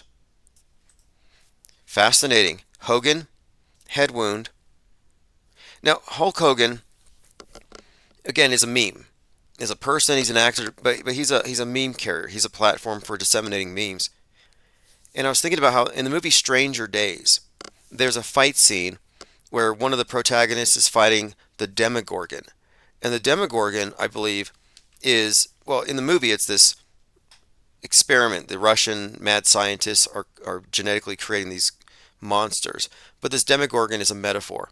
It represents the nuke, Russia's arsenal. But the guy who beat it with a big spear was wearing a Hulk Hogan shirt with a USA flag. So USA is what they were chanting after Trump got shot. Hulk Hogan is always, associated with that kind of patriotic display. So here we have it. Thank you, Lord Laney. In Sunny in Philadelphia, there's a wrestling match with Hogan's theme song is playing, and a crackhead named Cricket gets a head wound. Contains all of the major points. Okay, here we go. This is the picture of the Statue of Liberty. I think Synchro Morpheus posted this. So if the Statue of Liberty was shot in the face and Elvis is Trump, the cop said to Sonia Massey, I'll effing shoot you in the face. Yeah, that was brutal. And I don't think it was real. Not because I can't face how bad reality is and I'm denying it, but I think it was a psyop. We didn't see anything. It's within the realm of fakeability. The characters are cartoonish. You have this person with a history of violence, bad tattoos that the ADL will probably call white nationalists. So they set it up for maximum outrage.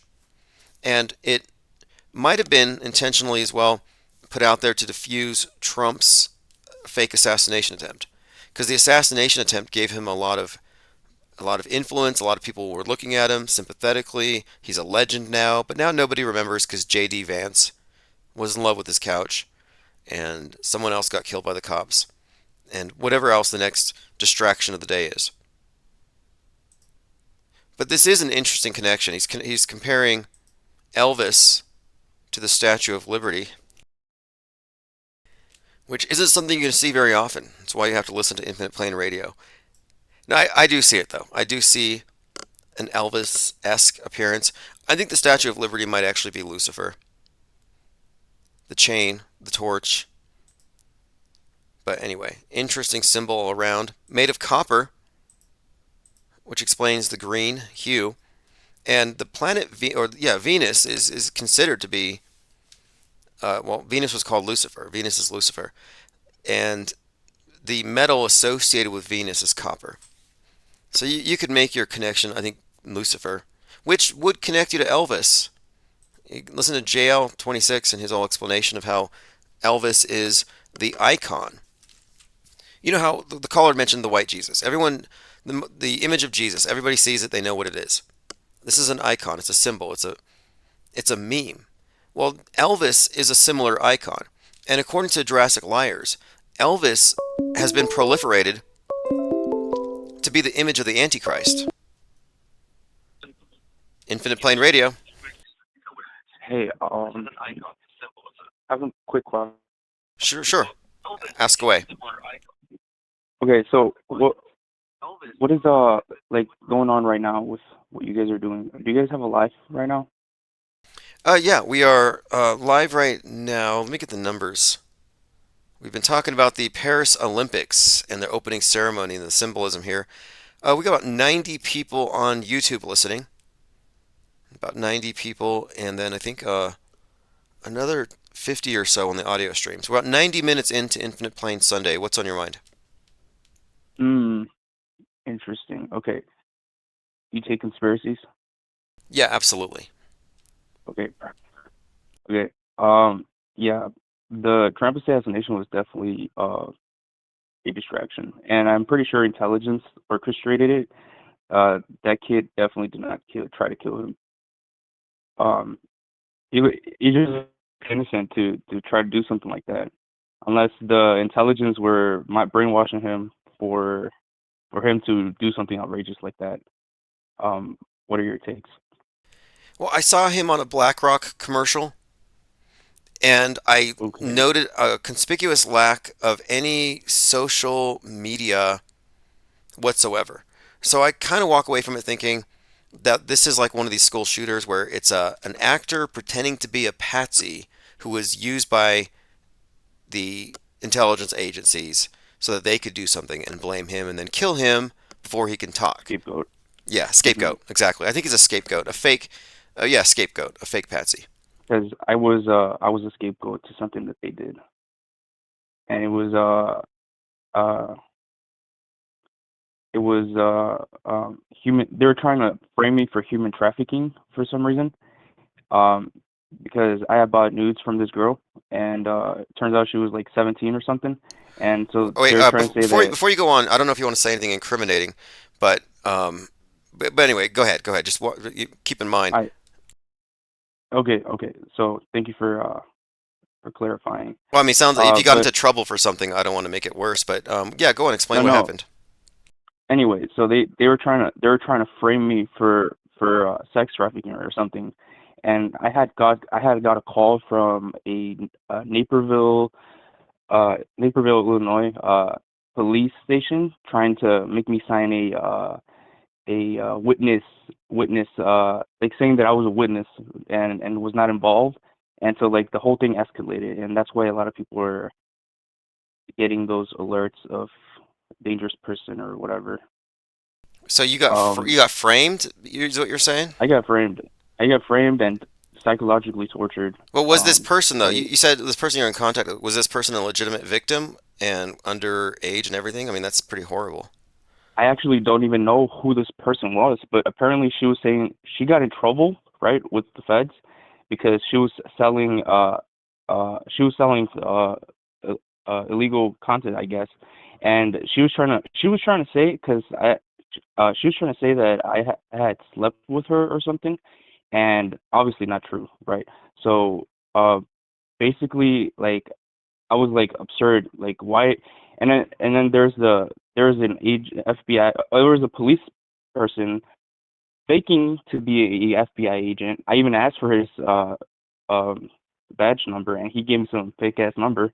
Uh, anyway, but and then trying to make me pay a fine of $5,000, and it was all set up. But Were you charged with a he crime? he uh you know, no one. I've been stalked. Like, I don't know if you heard the term gang stalking. I've been stalked for 2 years straight. I am that person that they've been talking on the news No, that what I'm asking is, have you been charged? Were you charged with a crime? Did you serve I have time? not been charged with anything. No one has been. No one has. Okay, I think the caller dropped. I don't know where that was going. I don't know where that was going. Okay, hold, Okay, oh, you're still hold here. on. Okay, okay. So anyway, let's get back into the topic here. Let me start over. Let me start over. Hold on. Okay. All right. Did anybody try to put a So gun in your hand and tell you to go to a political rally? so nobody has been allowed to talk to me. I've been isolated literally from society because anybody who I encounter in the streets or on the road are uh are secret agents. They are psychologists, or they're either psychologists observing me, or they are people who are just there so that everything looks normal to me. But as soon as I started getting investigated, I'm really nervous now because This isn't Andrew Tate, is it? no, yeah. And dude, this government is full of shit. Well, I agree with you there, but And look, a lot of my people. sister was raped, Okay, and my look, mom was forced. I got to take a break from this call. It's too far off topic. It really is. Don't mean to be rude, but yeah, call back after you get apprised of what we're actually talking about here, because again, that's not really our conversation.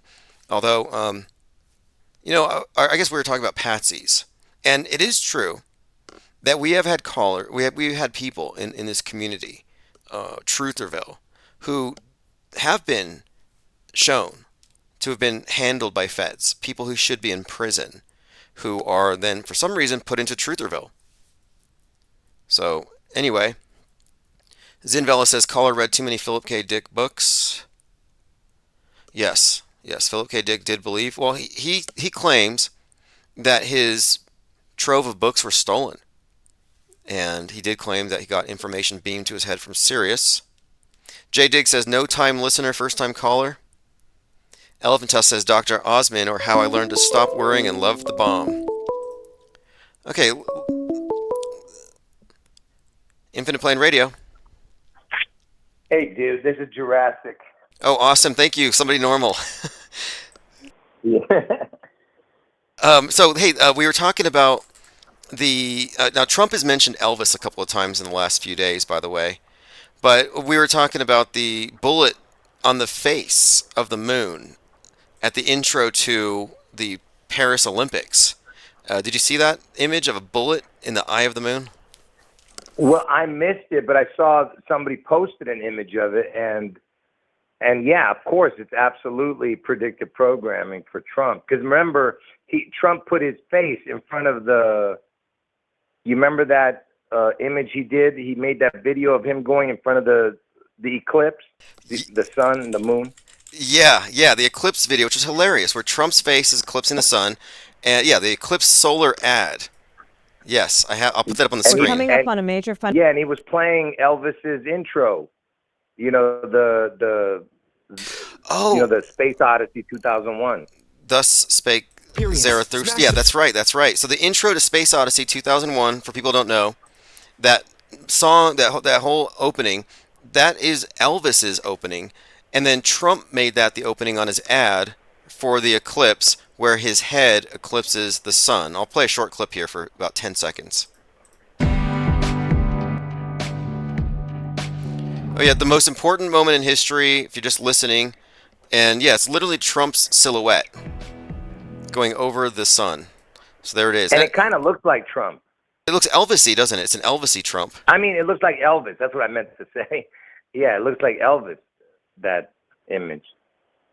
Absolutely, that is absolutely. By the way, Nicotramus shouts out Garo in all caps, and I think that's because, he had been following this, and he said, if nothing happens, I'm going to. We had been talking about this, and you've been totally vindicated in his eyes. So anyway, a lot of people in the chat happy to hear you. But yeah, this is definitely Elvis on the screen right there, if you ask me. Yeah.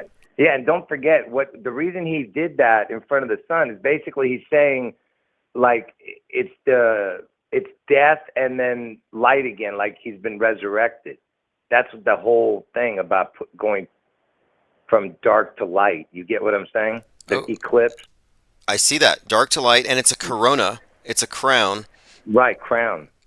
And then, of course, saints. Whenever you see saints, and even Jesus, you see the sun behind the head. The halo is the sun.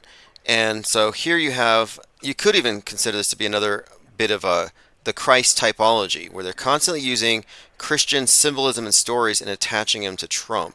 And this is just another example. Yeah, and he played the Elvis, because Elvis's concerts, he would come out with that 2001 Space Odyssey.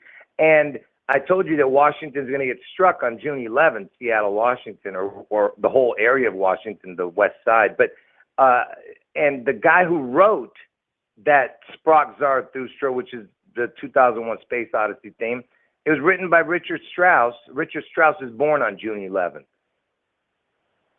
Okay. So the composer of this track, the classical song used in 2001 Space Odyssey, also has this 6/11 birth date. Richard Strauss. Okay, I see that. And that's the one the one that Trump just used in that eclipse video, right? Yeah. Which connects back to the moon thing that you were just talking about with the bullet in it, the moon, whatever. Yeah, the trip to the moon shot. And I know there's something to it. There's this, the moonshot thing is highly significant, and it's blatant, because it's not like a rocket going to the moon. It's literally a bullet in the eye.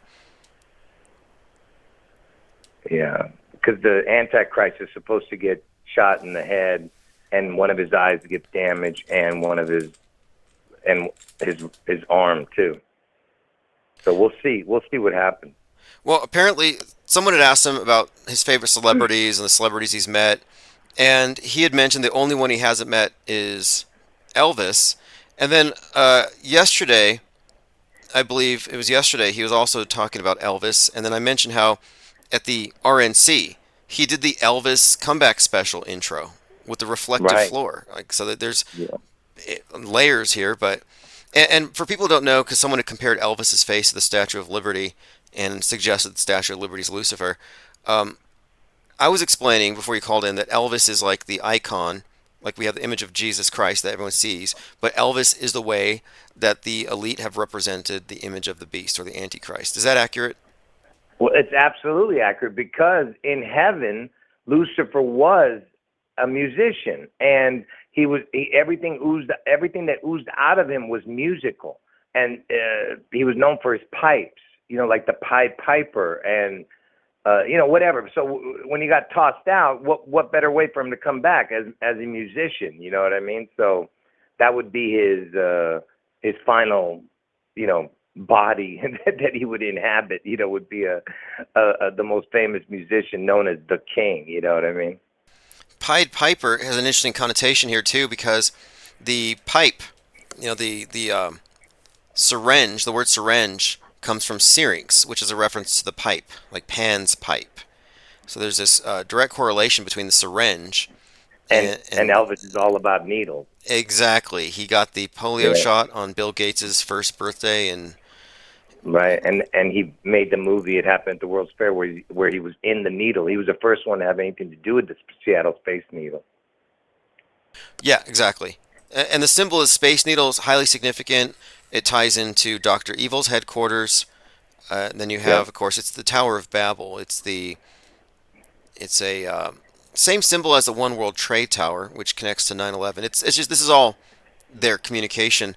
But yeah, the messaging's very strong right now, and we're just less than, is it a week away now from August the 4th? Right. It's next Sunday. Okay, well, next Sunday it's going to be big. I think I'm going to be live here, Yeah. following and watching. And to reiterate this 8-4 thing, Amazon put a warning on season 4 of The Boys on the finale because of the Trump assassination, because the Homelander's like Trump and he's got blood on his face. They put a warning on there, season 4, episode 8. So there's another 4-8, and so this just kind of reiterates that we're just about there. Yeah, we'll see. Like I said, most likely it should happen this year. But like I said, if it doesn't happen, I'm only giving it one last year, and that's next year. But most likely this year. But anyway, the real reason why I called is when you were talking about that, because I'm trying to watch my words with this, because you know that story about the black woman that was killed. Oh yes, Sonia Massey. Yeah, so Sonia has the son in her name. Remember I was telling you what the codes are? Yeah. So Sonia has the son in her name, right? And because Sonia is S-O-N. Sonia's got the son. And what is the cop's name? Grayson. It's got Yes. the son again. I thought of you actually. See? When I saw this, I was like, okay, this has the JL's host code. It's got son and grayson. So you have two sons, and as before you started talking about this other stuff, you've been pointing out code with these names, and yeah, absolutely. Right. Yeah, the son and the man is the code, the main two codes, But anyway, look, all you have to do is look at all the other big stories that have gone on. It's always got some kind of man or son code in it. So I'm just saying, for instance, Charles Mann's son, the O.J. Simpson kills the gold man, and the guy who found the bloody glove was a Mark Firm man. It's just all over the place, with the codes. Now, on this one, I watched the video. I had the impression that this was an elderly woman. Turns out she's only 36. So I'm going to have to rewatch it because the 36, but yeah. You thought the exact same thing I did. When I saw it, I was like, who's this? Why would they shoot a 60-year-old woman? That's what I was thinking, And when you listen to the cop, none of it makes any sense, man. Like, how do you go from 0 to 100 in less than a second? Unless, of course, it's one of those unbelievable stories, Yeah, there was no escalation. It went from, she said something to, what did you say to me? I'm going to shoot you in the head. Yeah, and she said, I rebuke you. I'm like, in the name of Jesus. Yeah, that's what she said. Yeah. Which wouldn't make any sense unless he was like possessed by a devil of some kind. And she saw something. Yeah. I don't know. There's no way it makes sense. Why would he be so offended by this where he would pull a trigger? Ben Crump was there. And Benjamin Crump is at every one of these psyops. Exactly. See, that was the next thing I was saying. Crump is the Trump, right? And he's always involved in these ridiculous stories. And Ben means son, by the way, in Hebrew. Oh, really? Ben means son. Yeah. Ben, it means son. Ben. Okay. Can you look that up? Yeah. Okay, so Ben means son. The etymology of it. I'll see if I can pull this up.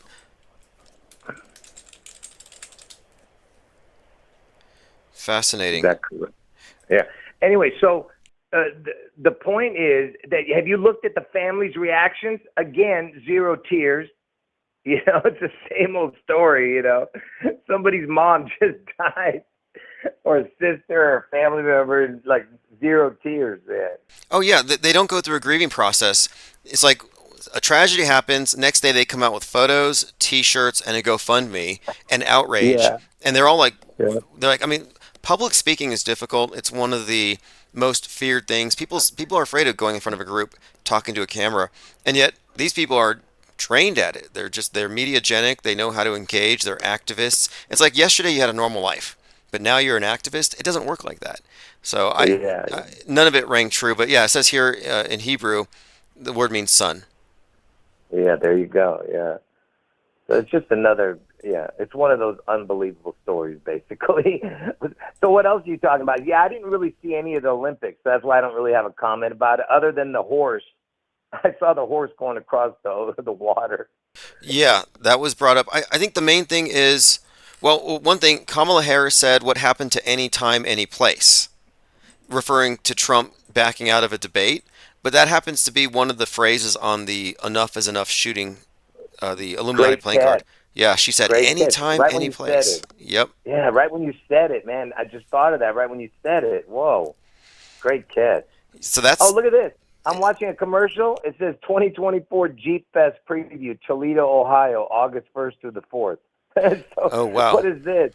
Yeah, anyway, go ahead. Yeah, this Ohio thing is big, and the whole 216 code because it was in Butler, Pennsylvania. B is 2, P is 16, and when I looked at the fallout, it was Betty Pearson or Brock Purdy. Looks like Lee Harvey Oswald. So we see a lot of this stuff, and then Butler, Pennsylvania, and there's this Yeah. article that said Butler, Pennsylvania, is 42 miles from Palestine, Ohio, and Palestine's where you had the train derailment, and it looked like a mushroom cloud and that was preceded by the movie White Noise. But the significance here, the Palestine name, but the 42 miles between the train derailment slash mushroom cloud and Trump's shooting.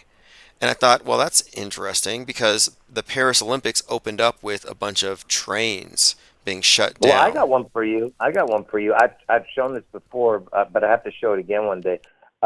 Check how far Manhattan is, or I'm not sure. You might have to do one or the other.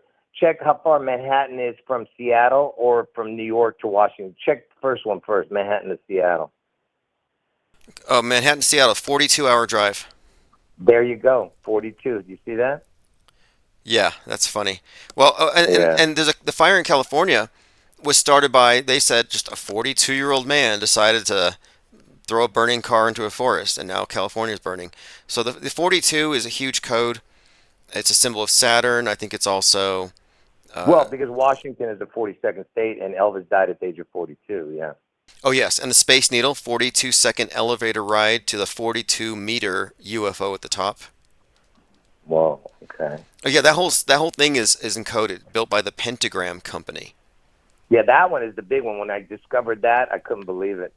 And when I discovered that years ago, man, I was like, you got to be kidding. The Pentagram Corp is the one who built it? Come on, man. And I told you the Space Needle equals fallen angel. The word Space Needle equals fallen angel in gematria. Exact same numbers. Well, the Space Needle is also next to this thing called the EMP. It's called the Experience Music Project, the EMP, which is what follows a nuke.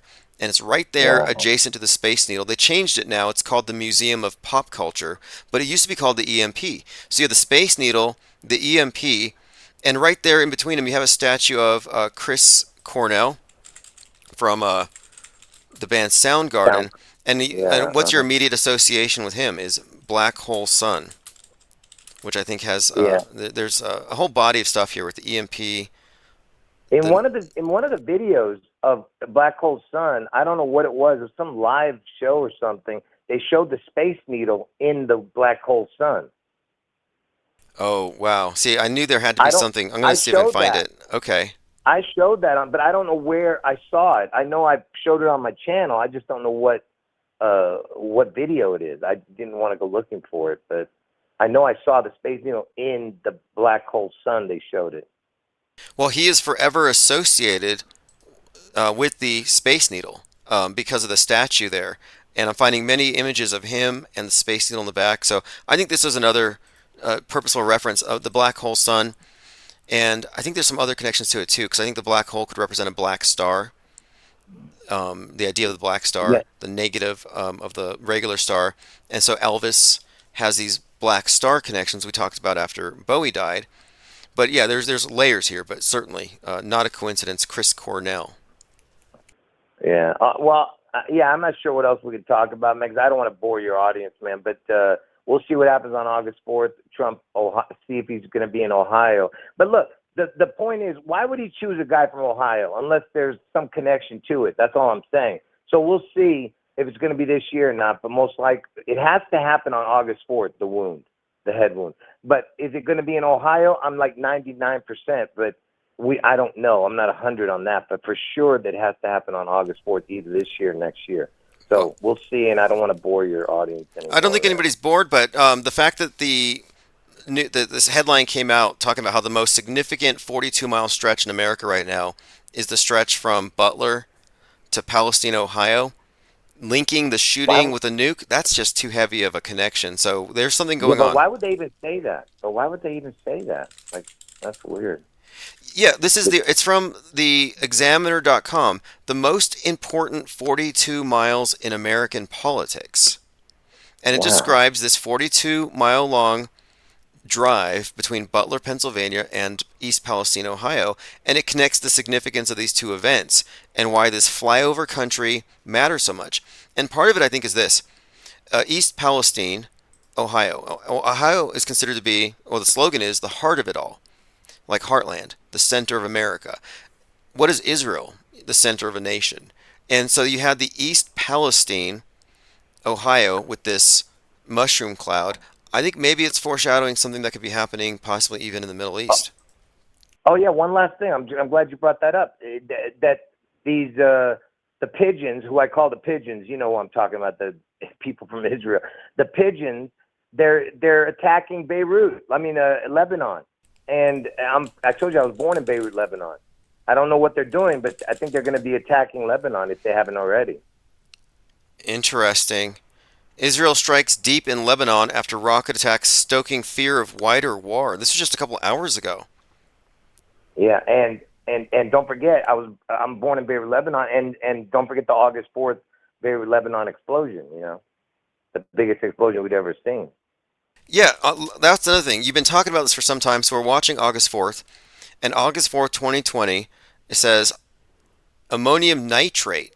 And that's what was used by Timothy McVeigh's attack on the Oklahoma City government building. Right, right. And you know what happened to him. You say it all the time when he died. Oh, yeah. Yeah, Timothy McVeigh, his death on 6/11. He's 33 years old. He was inspired by the The death. same year. Yep, The same year same as year, 9/11. 9/11. 90 days Yep. before Yep. Muhammad Atta attacked. And Yep. he was Yep. also 33. And these are deep Yep. connections because Osama bin Laden and Timothy McVeigh, they represent the outside and the inside terror threats. But yeah, and in Beirut wasn't it two explosions back to back? Or was it just one? Well, no, it started with a little fire explosion, maybe a little one, and then then the big one came after the fire. Yeah, here we go. Yeah, massive explosion in Lebanon's capital. They say it killed 218 and injured 7,000. But yeah, 8/4 is the point here. And we were looking at that date for some kind of significance, and that one in a weird way connects you personally. Yeah, and you want to hear something funny? That port, besides it being called it's the port of Beirut or whatever, it's also the Bay of, something to do with George's Bay or something, St. George's Bay. But check this out. Look at the aerial image of that area. Somehow, I don't know if you can bring it up. Guess what it looks like? You got to see it. I want to see if you can actually see an aerial image of it. Okay, I'm looking at the aerial of the before and after. After, yeah. Doesn't it look like a bird, a phoenix bird? Or some kind of bird with wings? Do you see the head of the bird? I'm pulling it up here. I'm getting let me get a few different images here. I definitely see what looks to be like a hawk-like beak. Yeah, yeah. And it looks like wing. It looks like it looks like a head of the. Okay, of a I bird. see it. I can see the American eagle in this, or a phoenix, you could Yeah. say. Yeah, Okay, yeah. okay. That's what I'm saying. All right. And they built some kind of sculpture and called it a phoenix right after. See if you can find that. Some phoenix sculpture. Traumatic effect of Beirut. Beirut port. Can the phoenix still rise? And let's see here. Lebanese artist turns the blast. Okay. Looks like they did create a statue. The artist was named Hayat Nazar, created a statue from materials that belonged to people's homes. So out of the rubble, she builds this statue, and it looks like a woman holding a torch. Oh, I didn't even notice. I haven't seen it in a while, the image. I just know it from when I showed it. Fascinating. I can't see your pictures. I can't see that because I'm talking on my Okay, phone. I don't see here's what you're getting at here. So the artist who made this statue because of Beirut says her previous works include a model of a phoenix made out of protesters' burnt tents. So she's known for have created a phoenix sculpture, and then after Beirut, they had her make this statue with a Th- torch. th- and check this out. There was an actress. You're not gonna believe this. There was an actress who they on the show. They were calling her Beirut or Phoenix, one of those, on some show. I wish somebody could remember. I have no idea. Was it Orange? No, it wasn't Orange. It was Black. Was it? Is there any way you could try to look that up? Actress named Beirut or Phoenix. Man, I can't remember. Yeah, I'll see if I can. I'll see if I can find who this would be. There's. I remember you had caught a lot of fascinating stuff with the Masked Singer, by the way, and Oh yeah. you'd done some incredible breakdowns there as well. A lot of it connecting Elvis, but also to the symbol of the phoenix. And for those who don't know, the phoenix is a Christ symbol as well, and then Elvis appropriated it for his thing, and it's a common symbol. We were just talking about the Hunger Games and the bird, the mockingjay. It's a phoenix. It's just a repeated theme or symbol, the concept of destroying and building back, or dying and rising again.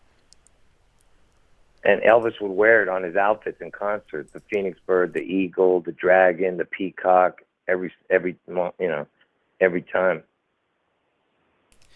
Now, someone mentioned something else too. J.D. Vance's name was originally Bowman, J. Yeah. Dave Bowman, and that's a Space Odyssey reference, which we had just kind of talked about, the Space Odyssey intro song.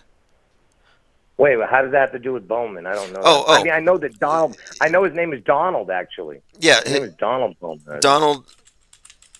I think James Donald Bowman. Yeah, that's right. I think his name is James. Yeah. But what about the Bowman connection to the Odyssey? I don't know that one. Space Odyssey.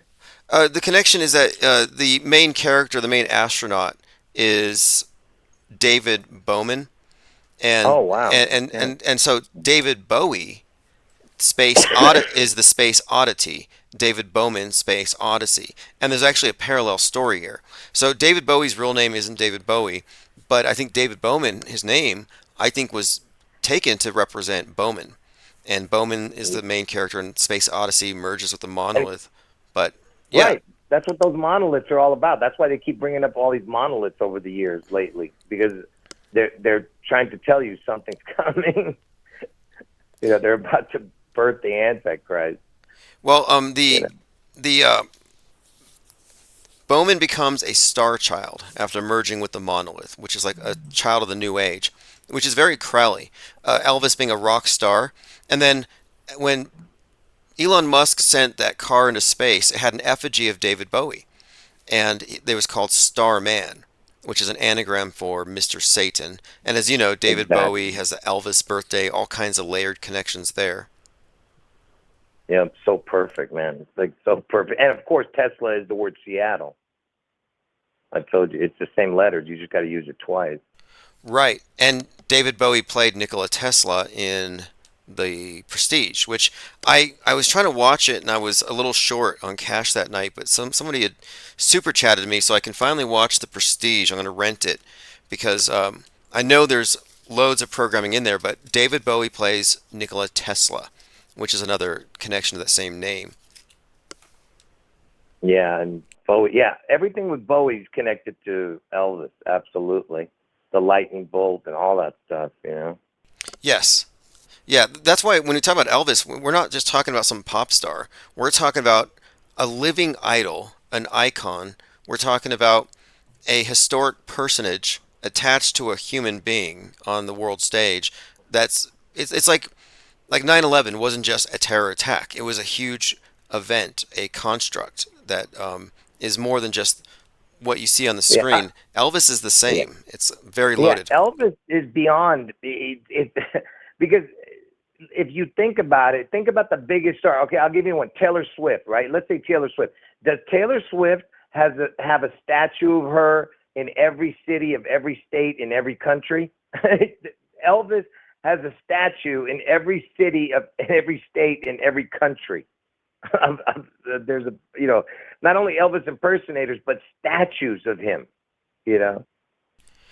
Yeah, and before Elvis, were there any celebrities who were always like cited after their death? Like, Elvis sightings were a staple of tabloid culture for a long time, but it's almost like they invented that whole game with Right. Elvis. Because, yeah, and that's why his name is Lives, the anagram. Lives, Evils, Levi's, Lives.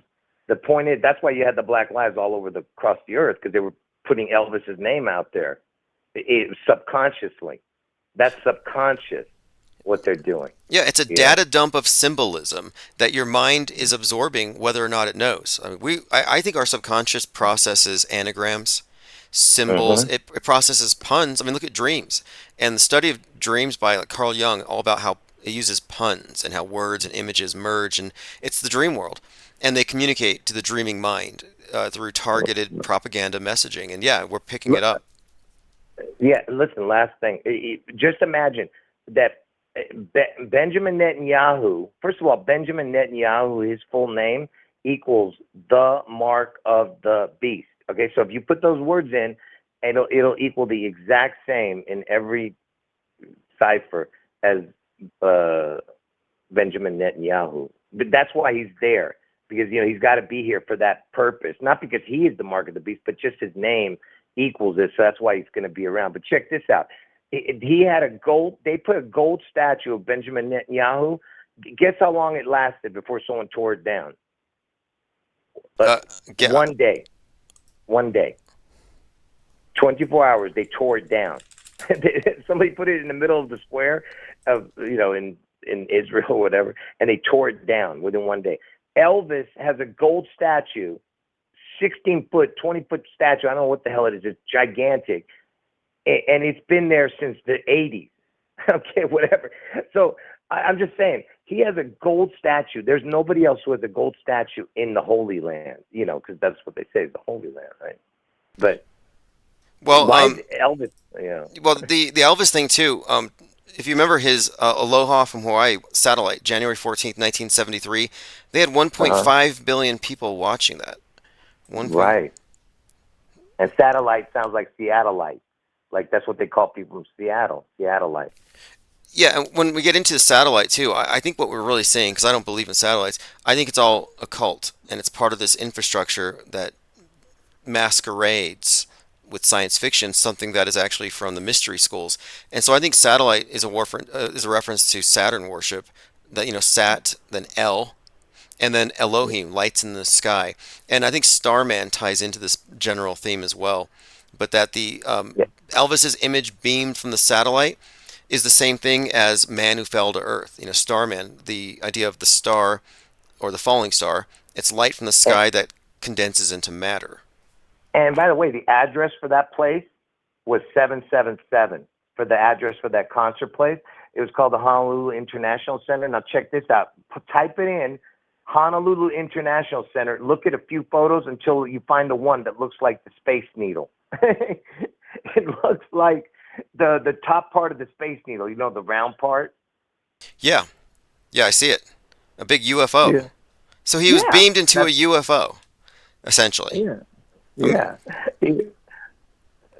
I mean, you think that's a coincidence? It's impossible. Just like at the International. Remember, that was called International, and then he was at the International Hotel in Las Vegas that looks like the Space Needle, but without the top part. You get it? Oh, so they connect. Yeah, and they're both international, it was called. And you know why international? Because international equals the exact same words as Lord and Savior. Okay. If you put Lord and Savior. Okay, a couple of things here, because I see what you mean there. And the International has the 3 pillars. So the Space Needle is built with 3 pillars, but it doesn't have the top on it. Now, one of the important things here is that the symbol of the obelisk has been represented to us as the Space Needle for the space age. But the obelisk is not just the pillar, but it's the golden tip, which represents the capstone, the elite, the ascended. And similarly, the Space Needle is the tower and the UFO, which represents ascension. And so you have the symbol of the pyramid with the capstone that hasn't been attached yet. It's like floating above it. And the completion of the pyramid, the capstone being attached, is the completion of the New World Order.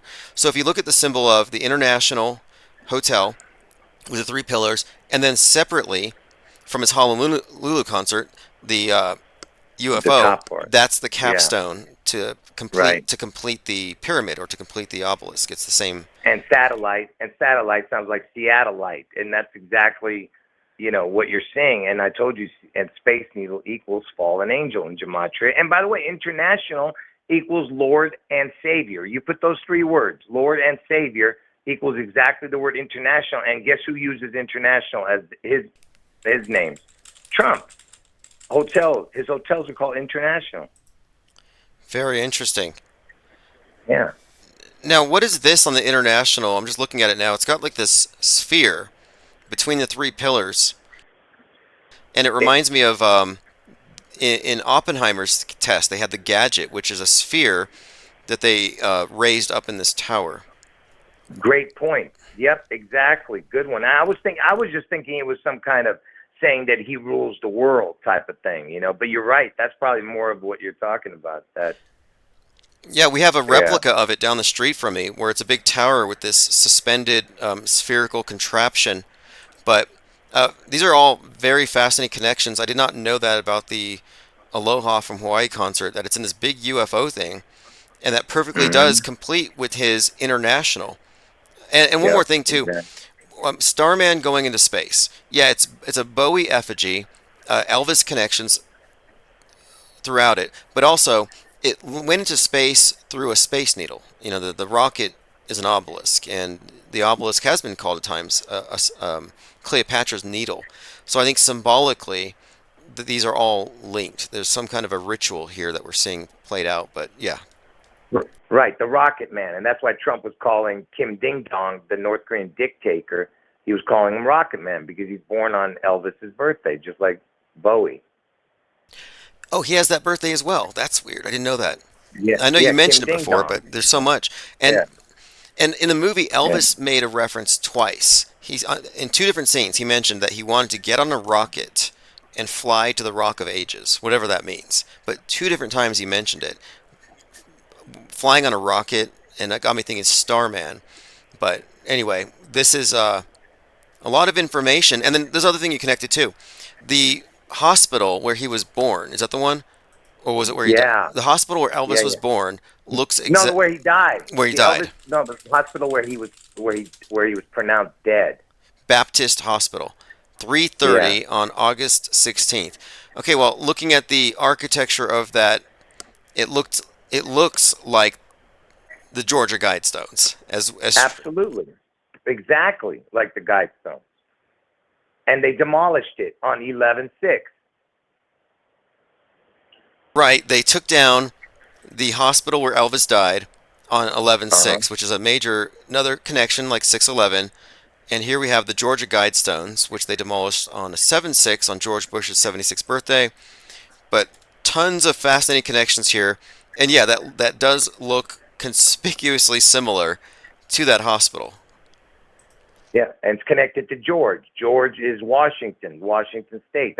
They're telling you, and it came down 42 because they're telling you the 42 is Washington. Washington is going to be destroyed. Washington is the 42nd state. Elvis died at the age of 42, and Elvis used to shoot his TV. The letters T and V equals 42, and Elvis had a TV graveyard because that's what they're going to do to Washington State. They're going to make it a graveyard. Did you see that video I played the other day in this movie where Elvis is mad at the Beatles and he pulls out his gun and he shoots the TV? No, I didn't see it. No. I played it. I found it on YouTube, but someone sent me this video where Elvis is. It's a 1979, and I'll play it after this call, and I'll put a link to it. But he's hearing some bad news about the Beatles, and the way he handles it, and I'm putting him on the screen right here, is he pulls out his gun and he blasts the TV. Right. I didn't know that was a thing with him. That's pretty funny. Right. The TV equals 42. The T and the V, the two letters, and then he's shooting the 42 means he's killing Washington, the 42nd state, because he died at age 42. That's the whole point. He has a TV graveyard in Graceland, where he lived. That's hilarious. Oh man. Commenter here, Cubstar says, pop culture is full of references to Elvis coming or going in a UFO. Any comments on that? Well, yeah, I've shown a lot of them. In that one movie, something from outer space. There was a movie. I can't remember, but I've shown it, and also even in X-Files, they had an alien dressed as Elvis when he was coming out of this UFO. I've shown. I don't remember Yeah. what the episode. Men in Black, it says here, Men in Black, Elvis is an Yeah. alien. And then there's a comment in there where they talk about how Elvis isn't dead in the tunnel sequence. They're driving in a car listening to Elvis, and the song is called Promised Land. Yeah. And they say Yeah, Elvis I is. played that. Okay, the Yeah. tunnel scene. Yeah, Very yeah. interesting. Yeah. I played that, and there's been a few other ones. I just can't remember them all because I've had 4,000 videos. So obviously I can't remember them all. Well, what they But- say here is Elvis is not dead. This is a quote from Men in Black. Elvis is not dead. He just went home. Yeah, his home is hell. He's coming back. Okay, one more thing here before you go, because Donald Trump's 42nd birthday was in Atlantic City, and there's no pictures of it from what I can find. But when he No, turned, there isn't. I've checked. There isn't. I know where you're going, but go ahead. okay, yeah. So Trump's 42nd birthday, he had a UFO and laser light shows. Like some UFO descended onto the stage, like a 15-foot UFO. And Yeah, there's that's this what it was. big write-up about it, but I haven't been able to find any pictures of it. No, there isn't. I looked. I wanted to see that. I wanted to see what it looked like. I bet you it looked just like the Space Needle too, man. Yeah, I think so. I think there's something to it. I'll see if I can find a picture of it, Oh. if anybody can. You know what, man? My throat is so messed up, but I'm going to say this anyway about the John Carpenter connection, because that's the movie I think you're referencing. It's something to do with Elvis, because John Carpenter did an Elvis movie, right? The director. And the connections with John Carpenter off the charts, man. And you were telling me, who was the guy that was the killer of somebody? Was named John Carpenter? Somebody just recently said that. What was that? Oh yeah, that's right. Some killer was named John Carpenter. Oh, the Hogan's Hero guy. Yes. That's I think who it is. Yeah, Hogan's Heroes. The shot in the head. Taking a tunnel? You know a better way to get to Queens? Man, There you go. John Carpenter was the guy's name. I forgot his name now. The guy. Hold on one second. I've got a audio issue here. Sorry, the Men in Black clip just played. Yeah, so John Carpenter was the guy who gave a headshot to the person in Hogan's Heroes. Right. And Bob Crane. His name was Bob Crane. And so John Carpenter. And you know who was the first millionaire winner on that stupid show Millionaire? Yes. Who Wants to Be a Millionaire? Guess who was the first guy to hit $1 million? To win $1 million? Who? Look it up. Look at his name. Who Wants to Be a Millionaire? Who was the first winner of the $1 million? So Busy56 said John Carpenter bludgeoned Bob Crane. And the first person who wants to be a millionaire, John Carpenter. So this is a connection because you got JC, like Jesus Christ, who is a carpenter. Yeah. And, Right. James Cameron, JC. James Cameron, James Cameron has a $33 million mansion. 33 dives into the Titanic. They're consistently using JC. John Connor, the savior in the T2 Terminator movie. Right. Jesus Christ. And John Carpenter, the reason that John Carpenter is so important is because before John Carpenter was ever anybody, Elvis was going around incognito as John Carpenter because he played Dr. John Carpenter on the show Change of Habit, is one of his movies. So he was John Carpenter before John Carpenter ever was John Carpenter. That's wild. 1979, his on-air made-for-television biographical was directed by John Carpenter. Okay, that's the film. So the film this is interesting. So John Carpenter directs an Elvis film, but Elvis plays, or rather has an alias, John Carpenter. Right, way before John Carpenter ever made movies. And he made a movie called Change of Habit with Mary Tyler Moore in it. And he was playing Dr. John Carpenter. So he would go around when he would check in the hotels as John Carpenter or John Burroughs. He used two different ones. But the point is that John Carpenter has nothing to do with Elvis. Why in the hell would he be making an Elvis movie when he's a horror movie dude? So the reason is because of the John Carpenter connection, and they told him, hey, you make this movie. They actually made him make it, okay? And the reason they made him make it is because he was born on 116, which is the backwards of 611. Not backwards, but same numbers, 611, 116. And if I'm not mistaken, I think even he was born in 48, which is like the 84 backwards. So it's my two predictions backwards. 11648 is 84 and 611. Get it? Yep, I see it.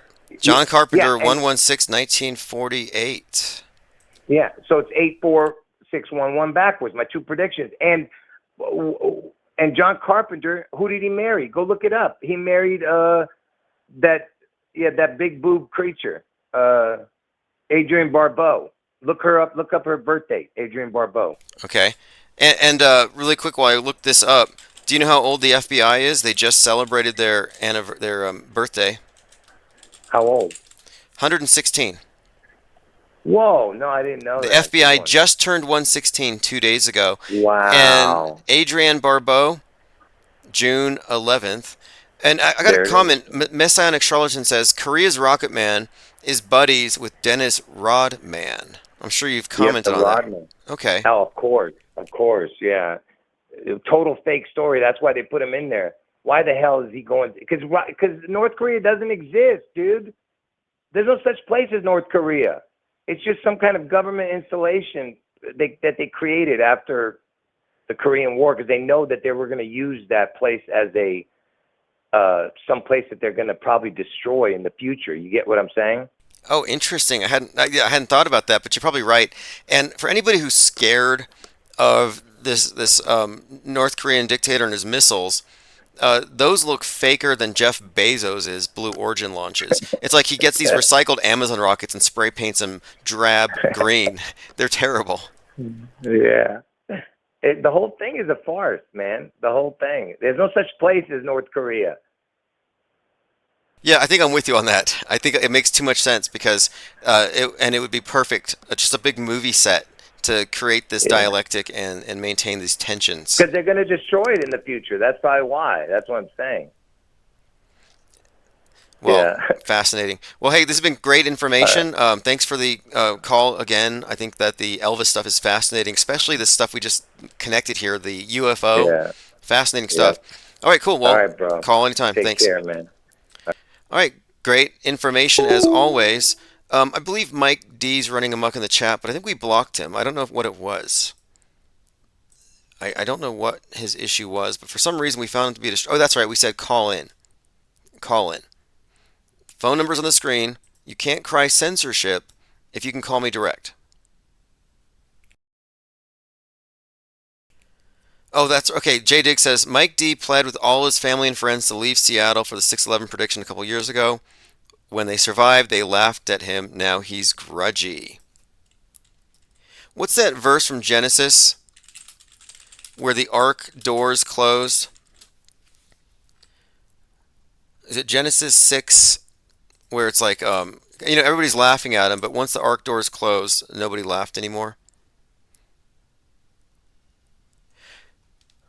But, yeah, getting your family and friends to leave and they laugh, I mean, I don't know. There's reasons for what we're saying. And maybe you just don't want to be there, for ground zero of the next 9/11. Fake or real, it's going to be some sort of organized chaos. If you live there, you might as well apply for a job as a crisis actor. Yeah, if you want to call in, numbers on the screen. Enough is enough, anytime, any place. So enough is enough was quoted by Hulk Hogan. Anytime, any place. What happened to anytime, any place? Kamala Harris just said that. We talked about Trump talking about his connection to Elvis. The only celebrity he's never met is Elvis, because maybe he is Elvis. The Paris opening references Planet of the Apes, which is a post-nuke apocalypse movie where everyone worships the missile. There's more. much, much more. This was posted by Dog Days. He said Tomorrowland has a Paris blackout at 5:27 in the clip. Now, when was the blackout? So let me play Tomorrowland. Something to ponder on from a couple months ago. What if the Eiffel Tower was destroyed? Would you consider it as bad as 9/11?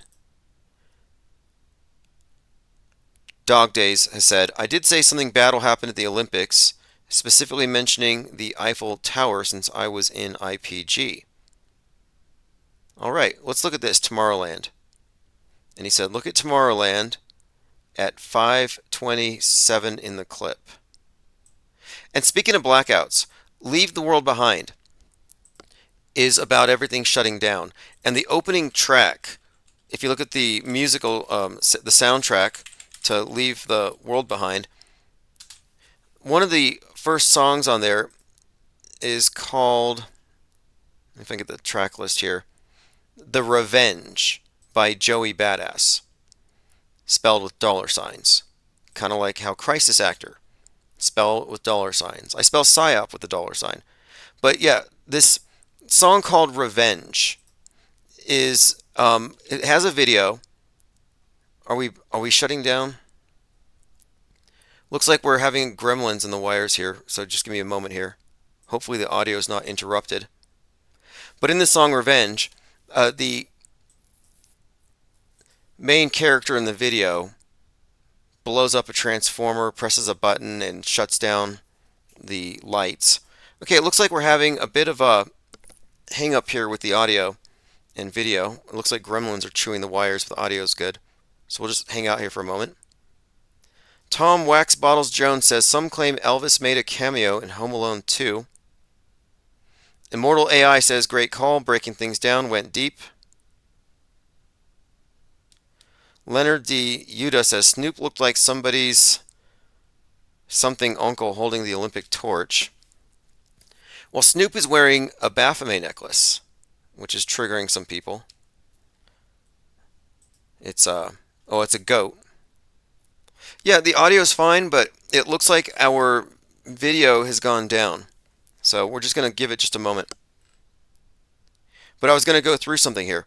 We're talking about predictive programming, the nuke stuff, which is just popping up again and again, the pitch black Mountain Dew thing. Okay, good. Looks like we've cleared it. We've cleared the rough patch. But Lean Dion posted this in the Gilded server. In V for Vendetta, we have what may be predictive programming. Oh, Pengu33 says John Carpenter has directed 33 movies. Good to know. By the way, John Carpenter did They Live, which is hugely significant. Ask Russian Vids. You know, a lot of us reference that movie as an explanation of how things work, but I still highly recommend his movie called In the Mouth of Madness, which I think explains how media actually works. Elephantus says, let us see the clip. Oh yeah, which clip was I about to play? I was about to play a couple. Oh yeah, that's right. I wanted to play a clip from the song The Revenge, which has a blackout. But now we have a blackout referenced in a movie. I'll have to bring my thing back up here. But I mentioned the Blackout Bowl, Super Bowl 47. Super Bowl 47, you had a 33-minute blackout. And I said that this would be foreshadowing for the 47th presidency, this election. And I think we're seeing that right now. Leave the World Behind, copious predictive programming for what's about to come, white noise as well. And here's another one too. So the East Palestine, Ohio train derailment, which had the mushroom cloud attached to it. That event was preceded by the movie White Noise, which had a train derailment and this mushroom cloud. But what's more, White Noise is ultimately about a blackout. So we have another blackout connection to East Palestine, which is brought up again with reference to Butler, Pennsylvania, with the 42 thing. Yeah, we just got blacked out. We're talking about blackouts, and we've been blacked out. I don't think this has ever happened before. Audio's fine, video's down. No explanation. And Chrome is struggling to open. By the way, Chrome, one of the first things we noticed with Chrome is the little logo of Chrome, obvious 666. But then you also have the Chrome operating system, which is called, and I'll bring this up on the screen. I think we're back live. We should just do a day on symbol literacy and show you how every logo that you use has some kind of occult significance. Oh, Gmail, as in G's, Masons, Mail Club, Gmails. The Gmail logo looks exactly like the Masonic apron. Yes, we talked about the CERN 666, very common one. But let's look at the Chrome browser and operating system. Here we go. The main web browser is called Chrome. I'll pull this up for you. I have a reference to it. The graphics processor is called Adreno. So you kind of have adrenochrome built into that. All right, we're letting the situation rectify itself. I don't know what's going on with this. But yeah, we've been blacked out. What are we talking about? Like, what did we say that got them to target us? Did we get EMP'd? Can they drone deliver an EMP? It's like a Uber EMP that the... Yeah, it looks like we're being shut down. I don't have any control over what's on my screen right now. So I guess I'm going to try my best to hit an outro song, and we'll continue this conversation later when I get my OBS fixed. I don't believe in chemtrails. I don't